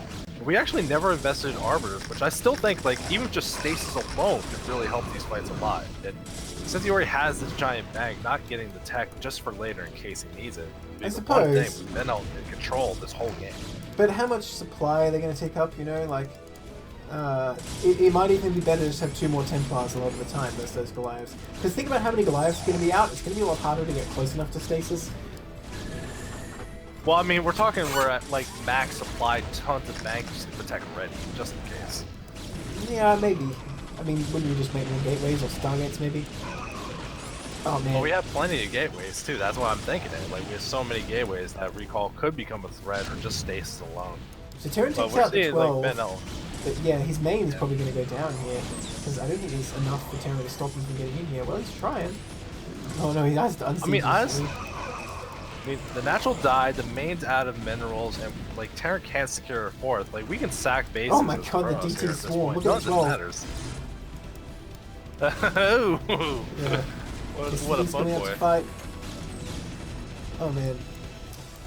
I feel for Clone Pro, he just doesn't want to give up, but I think there's no real hope here. He's still mining technically, but like how long for? There's only 500 minerals left in each patch there. He's gonna hold his main here. But just look at the minimap. The big thing here, he's on such a low gas economy too. Like, he's low on every economy, but gas is really the unit you would need right here more than anything. Actually, defense matrix saying 1 Goliath. Just Oh, but the storms. Oh gosh. So much damage. Oh man, this is brutal.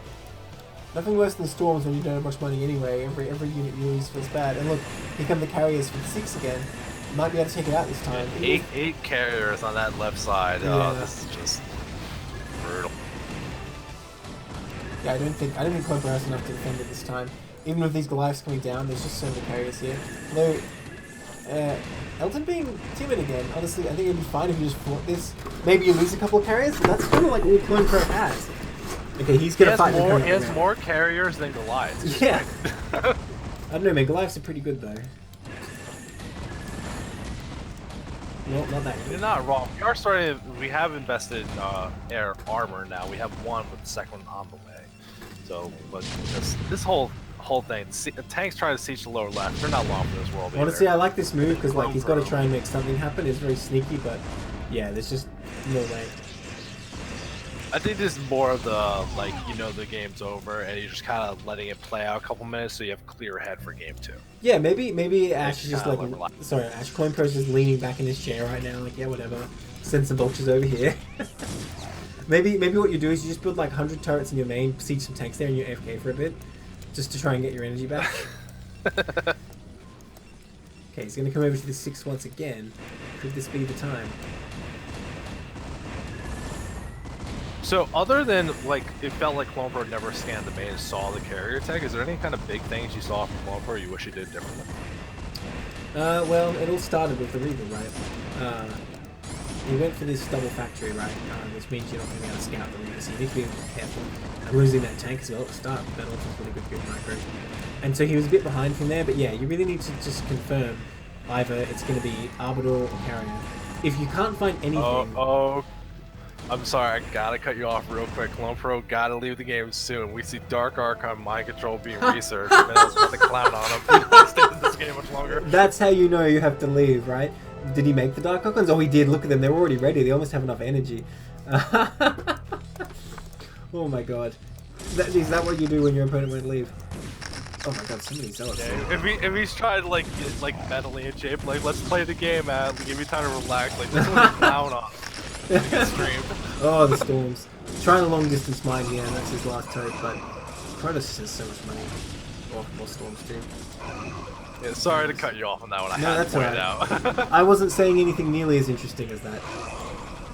Mind control is done. Come on, bring the Dark Archons over.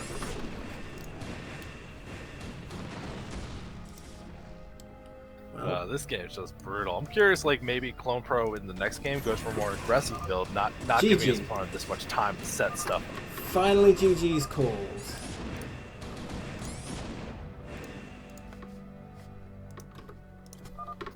Protoss, let's go. So one game there for his name already. How did I possibly forget already? Ben Elton. Gonna go into game 2 now. Now Sylphid, I like to think is pretty good for Terran. I guess we'll see.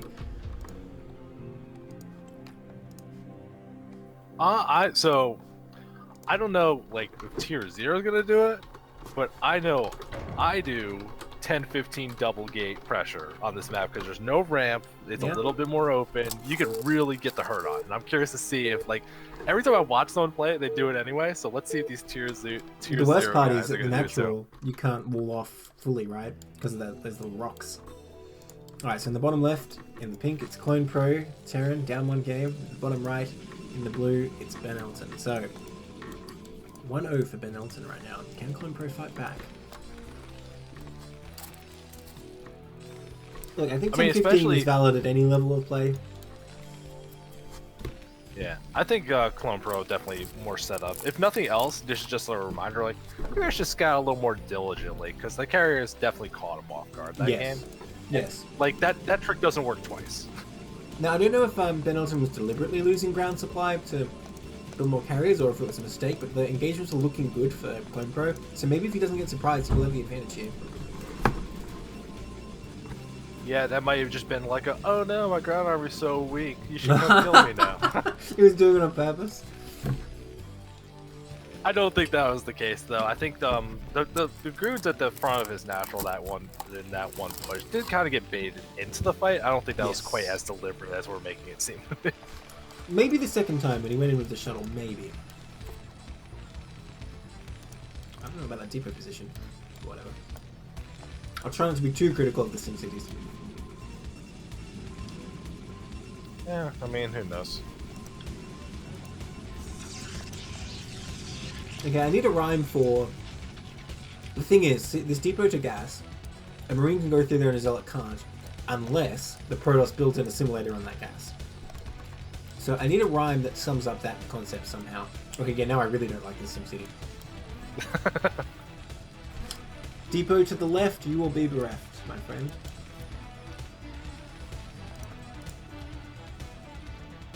I'm not sure. Like that seems like a lot of conditions for a rhyme. Yeah, it's probably not going to happen. I mean, I think that's completely fine. No, we do see a gas going down from Terra, not going to do any kind of gas to expand, which actually I think would work well against that 10-15, where you're planning to get the bunker and repair it anyway. That really defends it pretty well. I mean, it's very technical to defend 10-15 with Raxaphi. You really have to be on that bunker, and you're going to lose a lot of SCVs. But you will be at the advantage, of course, if you can keep that bunker alive.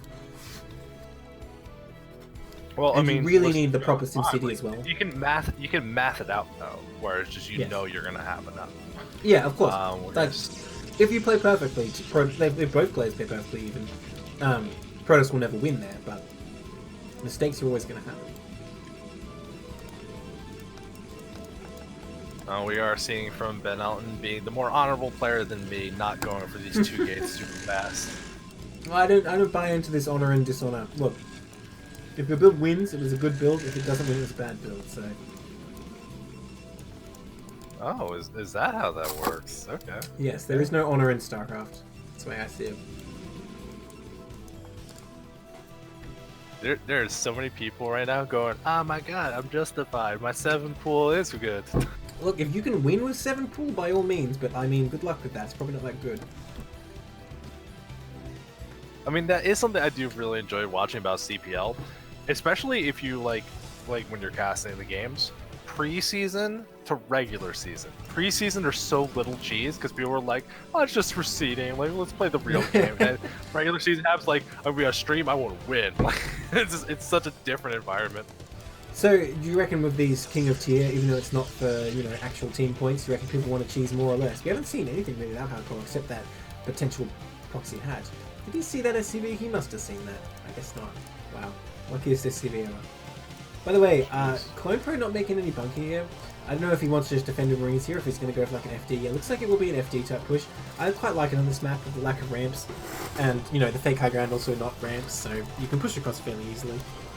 I mean, in the same way that I was like, I like 10-15 for Protoss here. I wouldn't mind like an FD or even like a strong FD really putting some pressure on. Should have gone Just 2-pack. yeah, like anything that like really like establishes things. The Goon's seeing a lot of Marines built up at the front with no bunker, and I think it saw the no CC either.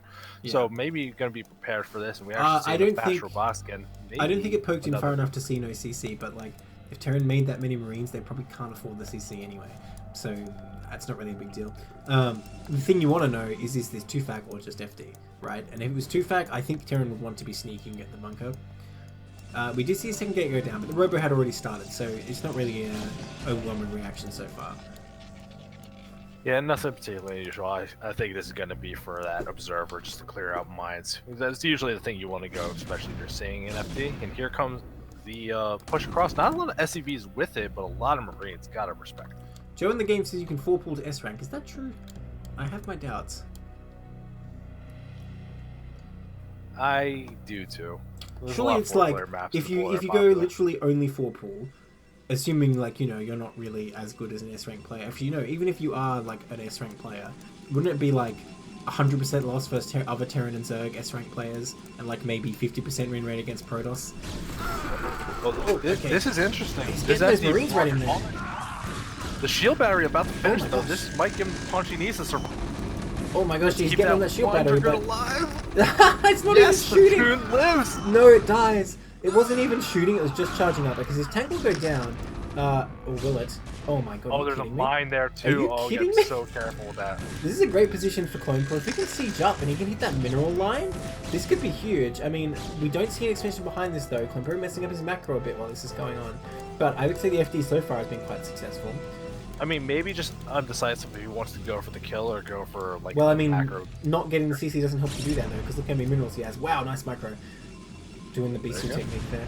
I don't know. Bisu probably didn't invent it, but everyone just remembers that one ASL game. No, that's what. Yeah, you think Bisu. I love that series. Yeah, this tank being out there getting repaired out, gonna siege it up. Oh man, this is such an impossible position for the Protoss because look. Oh, it can hit the probes and the minerals too. Oh no. Oh. That mine in that corner is a hero mine, for sure. Yeah, absolutely. Like, imagine if Protoss doesn't even know about it. Oh my god, so many probes going down. I would be like, how are you seeing my probes right now? It's actually pulling all of them off the deck. Well, what choice does he have? Because Terran could move a bit further south here and hit the rest of it if he really wanted to. Oh well, I mean, he showed that he knows how to sweep mines without the observer. Like, yeah, but if more than one mine pops up at once, it's very unlikely you're going to get them all. That's so it totally is very true. dangerous. And when the tank's shooting at them, or any other unit is nearby, they might not shoot the mine. Well, we're going to see if we're moving into anything a little bit weird. We see a Citadel doing on the way. That doesn't indicate that it's going to be something crazy, but you never know. Maybe DT drop is how he's going to try and come back here. Well, I like this bunker. Even if it doesn't go up, it's forcing Protoss to engage. Oh my god. Oh, that mine! That mine was Mines so on your good. tanks. Protoss says thanks. Don't forget that one. You're real Dr. Seuss, you know that? Oh, damn. Okay, so he does clean it up, but the damage is sort of done, because a lot of pros went down, although, again, the CC was late. I don't know. Like, you see that Pro adding on factories now, but reset the entire tank count. We have plenty of Dragoons here. I think he'll be able to defend. That is not as bad of a situation as you think. Once he gets a second tank out, I think he will be alive. But yeah, here comes this Temple Archives. I think it will be DT drop. There is an eBay up, so I think as long as he gets a defensive turret in the main, he'll be in an okay position. DT drop can be extremely annoying though if the Protoss micros it very well. Definitely a lot of interesting. Like, if that mine didn't happen, like this game is so much different. But that's why you got to be so careful with your mine placement, especially just to make sure like maybe your stuff's far enough back away where a zealot can't get to you in time. Just a little bit careful. And we're actually seeing the Temple Archives and the Stargate. I think it's gonna be 2-base Arbiter. I think definitely the play there was to just focus down the mine. But yeah, okay, I like going a 2-base Arbiter here. Because I think already you don't expect Terran to want to push after that happened, because like I said, the tank got reset. And that's really the main threat for 2-base Arbiters. If Terran's doing a 2-base push, it can be quite difficult if you get attacked before you have that Arbiter out. Well, here's a shuttle and a DT as well. Yeah, maybe we're just doing all the things. We're doing all the fun stuff. it makes sense because you have to get the Temple Archives to get the Arbiter Tribunal, right? So you might as well get the DT drop while you're at it. But look at this, Clone Pro actually anticipating this, putting mines in his main. The second gas was so late though. Like he didn't. I don't know if he can actually afford to like really rush for this if he wants to keep up goon production. Well, a little bit maybe he tight doesn't. on these coming. What's wrong with Zealots? Maybe he's weak those. Well, I mean, rushing for that Stargate, but he's not making any use of it right now. I feel like Oh, is it finished? Oh, yeah. Okay, good point. Yeah, you can totally afford the Tribunal. Tribunal's only 100 gas, isn't it, or is it 150? Not sure about the cost of the Tribunal, but the chat? Arbiters themselves are very expensive, and if you want to keep up goon production here, which is what you want to be doing right now, taking the third base, though, on that fake high ground, and I think we're feeling okay. That one SUV at the top that's just hiding and, like, ready for a sneaky base is giving me anxiety. Maybe it's just a scout SUV, I think, left over. I don't think he's planning anything. Although, on that note, what is Terran planning here? He's got up to 3 factories. Well, Typically, oh wow, he's actually moving out. Oh. Wow. Okay, well, this is both good and bad because it's like, okay, Protoss doesn't have much, but oh my god, Protoss out microing pretty well. But also, this is the moment the DT drop's coming in, yeah. So mine's already there though. it definitely you want to push in this scenario, but at the same time, you need to defend these DTs. No turret here. Uh-oh. Oh dear. Oh. He does have scans. Yes. Oh, nice mine hit. That does help. You get those DTs weakened, it makes it a little easier. Okay, that is a waste of a scan, and you really cannot afford to waste scans against this. So I think that's a huge mistake by Clone Pro to scan right there. Because every scan you use, it's just another opportunity for Pro to pick up later. Oh! Oh, picks them all up. What Very even are good spider extra mines? bet. My god. Okay, so no critical damage happening. That mine wants blood. Oh my god, how did it not kill that DT? I love what Benel's doing. He already has the probe in place for that 4th base as well. Like, he's being, like, extra greedy because he knows Clone Pro has to defend right now. Yeah, I mean, that totally, like, stopped this push. He just brought everything back. And his SCVs aren't properly distributed anymore as well, so really great DT drop there. But honestly, it didn't do that much damage. Just the fact that it stopped that push and disrupted the mining, though, really made it worthwhile. Yeah, You really the fact want that that it's buying up time, and he did get in the base and see the factory count, too. For sure. So he has an idea what's, like, the plan moving forward for Clone Pro. Well, yeah, it was a bit awkward that he was trying to push with only 3 factories. It would have been a bit weird, but honestly, I think Protoss has little enough that it definitely could have worked, and maybe he still will push. Because, like I said, he's going for Arbiter so fast. Yeah, my guess was that maybe that push was, like, planning for Ben Allen to go for a greedy double expand behind the Yeah, could be. Okay, well, he's still coming out here. I mean, there's not that much to fight him. Like, there's a bunch of goons here. There's, like, a couple more goons in the natural. This is actually pretty scary for Protoss. Here's that shuttle with those DTs, though. Oh, and he can't do anything about the shuttle until he builds a turret out here. Okay, the DT will get taken out, though. Big misplay by Ben Elton. He definitely wanted to pick that up again. Oh, dear. If he can siege up against this fake high ground, build a few turrets, this becomes a very difficult position for Protoss.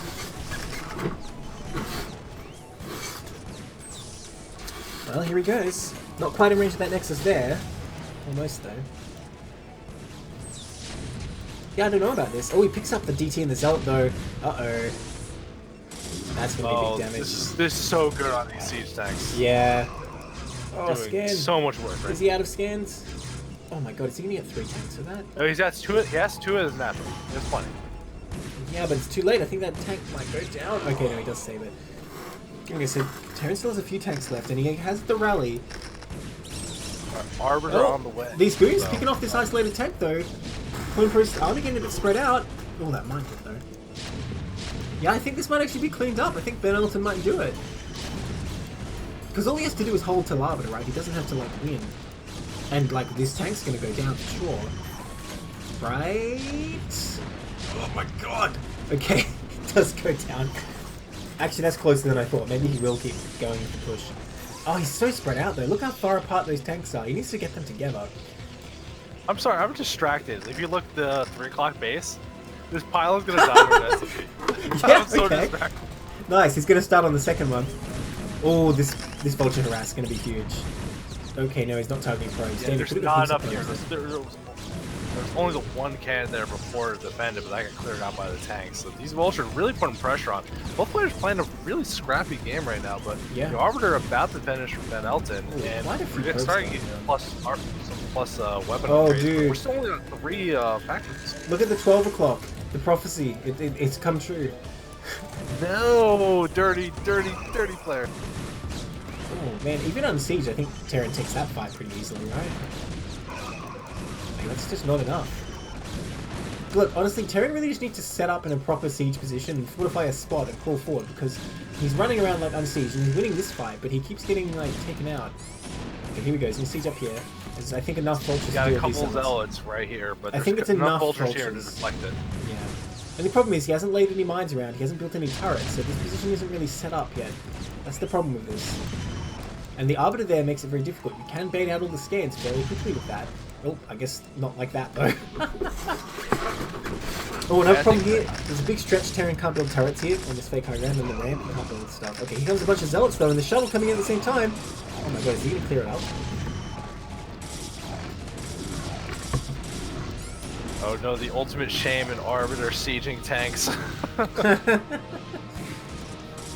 Looks like he'll stop the push. Okay, well, he did lose a bunch of probes, and Clone Pro has that hidden base. Although I don't know how long it's going to remain hidden, to be honest. So I've been trying to pay attention, but there's so much weird stuff going on. I actually haven't seen Ben Ellen research either Arbiter upgrade. Yeah, I don't think he has. I'm pretty sure he has not, no. But the cloak alone can be very useful. And actually, what does Clone Pro have? He's starting to add on factories now, but not trying to take a third. I don't mean factories, I mean units. I mean units. What units does he have? 2 tanks just popped out. No, not a lot. Not a lot. 2 tanks at not all. enough. I mean, these zealots are doing their best to eat as many mines as they can, but I think Elton just gets in on the main here. Uh-oh. Yeah, the zealots are running straight into the tanks. Yeah. It's now SCV fighting. Bit of a macro And like, hiccup there. I mean, if you want to look at the situation we're talking about, Clone Pro up on workers, way down supply. This is so bad. Well, for I his guess action. it'll equalize now because the workers are going to fight. Oh god, that mine. Okay, that equalized. Yeah, let's put those NCVs back to work. Fighting or mining, I don't mind. Okay, this is nice mine placement though, delaying any reinforcements. I really like that. So I think Clone Pro will survive here. But yeah, I don't envy his position after failing that 2-base push. Oh wow, that Zealot just runs right through. What even else? We're getting a little bit of more of a push moving out from Ben Elton, and all the turrets being taken down, like the Arbiter cloaking field being relevant now. Nice mine placement there. Let's lose those vultures though. Yeah, I think Clone Pro might not have upkeep his natural comp set because you see it's at max energy. And man, more Protoss reinforcements just running in. Once that tank count is reset, it's hard to stop this. Yeah, Stasis on the way, but quite a ways off. We had so much energy on the Arbiter though that Stasis. So when Stasis is done and ready for 2. GG well played. That means Ben Elton is our king of tier 0. Nice. Alright, so if we're talking about, you know, the king of the tier tournament. Hang on. He didn't leave. Oh yeah. Yeah, no, we're not hanging around. GG well played, but stays in the game. He's waiting for his opponent to set back or something. So I'm just saying, king of the tier tournament, Protoss wins. So nerf Protoss is what you're saying, okay. Yeah, okay, we'll nerf him, no problem, man. Whatever you want. Sure, go ahead. What nerf would you give? If I was gonna legitimately nerf Protoss, ooh, that's an interesting question. I think maybe make observers cost a little more gas. Ooh, I don't know about that. Anyway, let's back on topic, I guess. Nerf scouts, they're too strong. Yeah, that's the real problem. Thanks everyone for joining us. Hope you enjoyed this little King of the Tier tournament. We are going to have a stream of regular matches a bit later. I think Cold Warp Gates is going to start one up. There will be an announcement on the CPL Discord if you're looking to